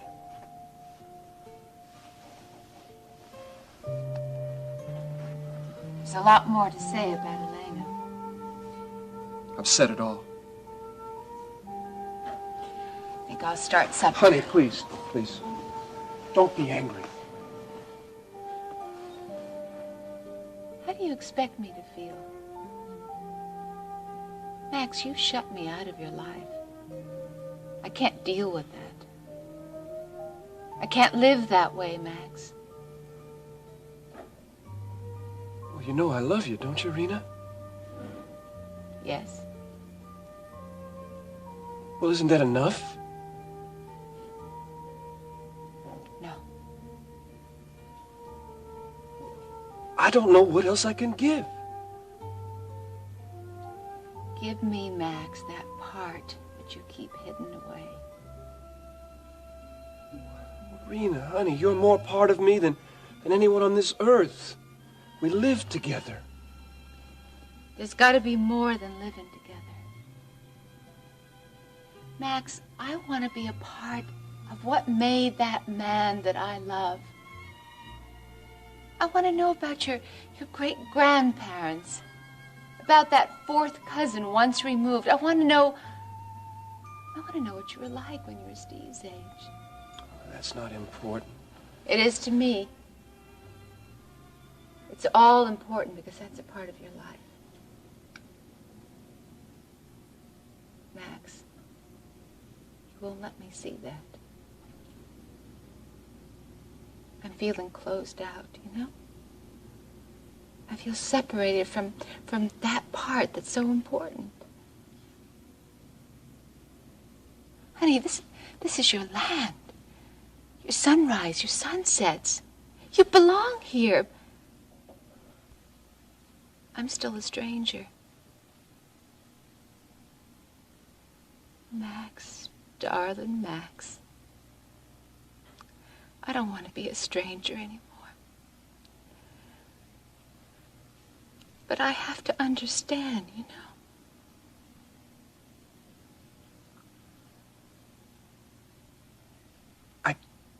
Can't explain it. Either you understand it or you don't. You can't explain it. Tell me about your family. Tell me about your roots. I want to know what it was like when you were happy as a little kid, when you were sad. Person by person, place by place. I don't care where you begin, where it ends, but just please make me a part of this.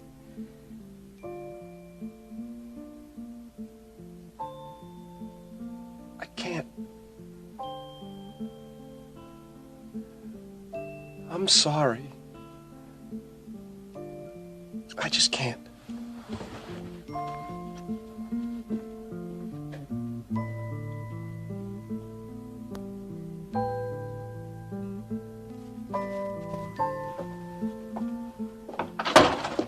What are you doing here, Paige? I came here to see you. Well, I don't want to see you. Well, I should have thought you'd have gotten the message. I have been trying to call you all afternoon, Chris. I know. Then why wouldn't you talk to me? You're getting very dense all of a sudden, Paige. I'm a very busy man. As far as I'm concerned, we're through. Our little business association is over. Fini. Oh, really? Bye-bye. Really? Yeah. Well, I just got a little visit from Iris Wheeler this afternoon. Oh, she didn't waste much time, did she? Did you really think she would? I don't care one way or the other. You wouldn't do business with me. I went somewhere else. I did everything that you asked me to, Chris. Did you? Yes, I did. It's not what I heard from Jim Lawrence. Now, you took him for a little ride. You took me for a little ride, too, for that matter, Paige. I don't like being played for a fool, Paige. And either does Lawrence. You know, you're lucky all you got from him was cuts and bruises. I'm not afraid of Lawrence. Or anyone else, for that matter. No? No. Just what did you expect to gain by selling that film to Iris? Come on, Paige, that should be obvious. Money! Oh, really? And what if she won't pay you the money? Oh, I think she will. For the wife of one of the wealthiest men in the nation, what's a mere $1 million? Oh, Chris, you are playing with fire. Yes, makes life a lot more interesting, don't you think? Iris is a lot smarter than you give her credit for. I think she's smart. I think she's very smart. Smart enough to know what a scandal it would cause if her daughter-in-law's little porno film were to get a public exhibition. Now, what did dear Mrs. Wheeler say when she paid you a visit? She wants me out of Houston. Hey, that's not a bad idea. I hope you follow her advice. I'm not leaving Houston, Chris. And I am not leaving Dennis, which is what she wants. Foolish, Paige. Very, very foolish. See, you're being led by your heart again. But I don't care what happens, Paige. Once I get the money, I don't care if you and hubby patch it up at all. I am not going to let you do this, Chris. I am not going to let you sell that film to Iris. And I know just how to stop you. Do you really think we should bother Paige? Why don't you want me to call Paige, Dad? I'm sure she'd enjoy our company. Well, on the other hand, she might feel obliged to say that we should come along, and you know how things get so busy down at the club. Yeah, but things are usually slow at the beginning of the week. Besides, Paige is usually pretty honest about that sort of thing. Unless you don't want to go. Well, look, you know I don't have a coat and tie with me. Wouldn't it be easier just to call the Mexican place down the street? You left a sports jacket and tie here when you were staying with us. You can wear that. Well, it seems you've thought of everything. Dad, does all this have to do with the fact that you were arrested at the top of the World Club? No. Are you sure? It has nothing to do with that. Then that settles it.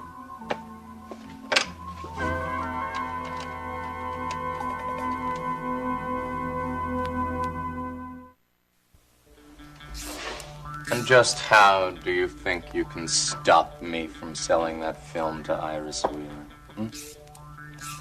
I don't think I have to remind you that the police have been after you for some time now, ever since they raided that little porno studio of yours. I managed to keep myself clear of that, Paige. They found nothing at the studio to connect me with it. Maybe.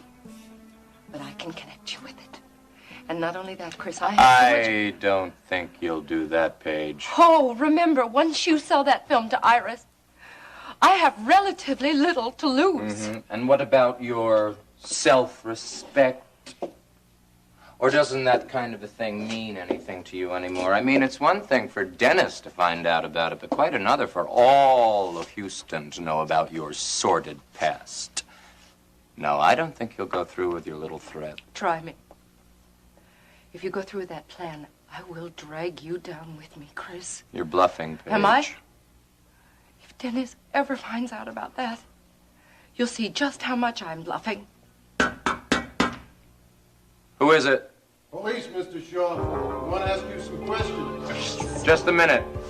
They Back. can't see me here. Going somewhere?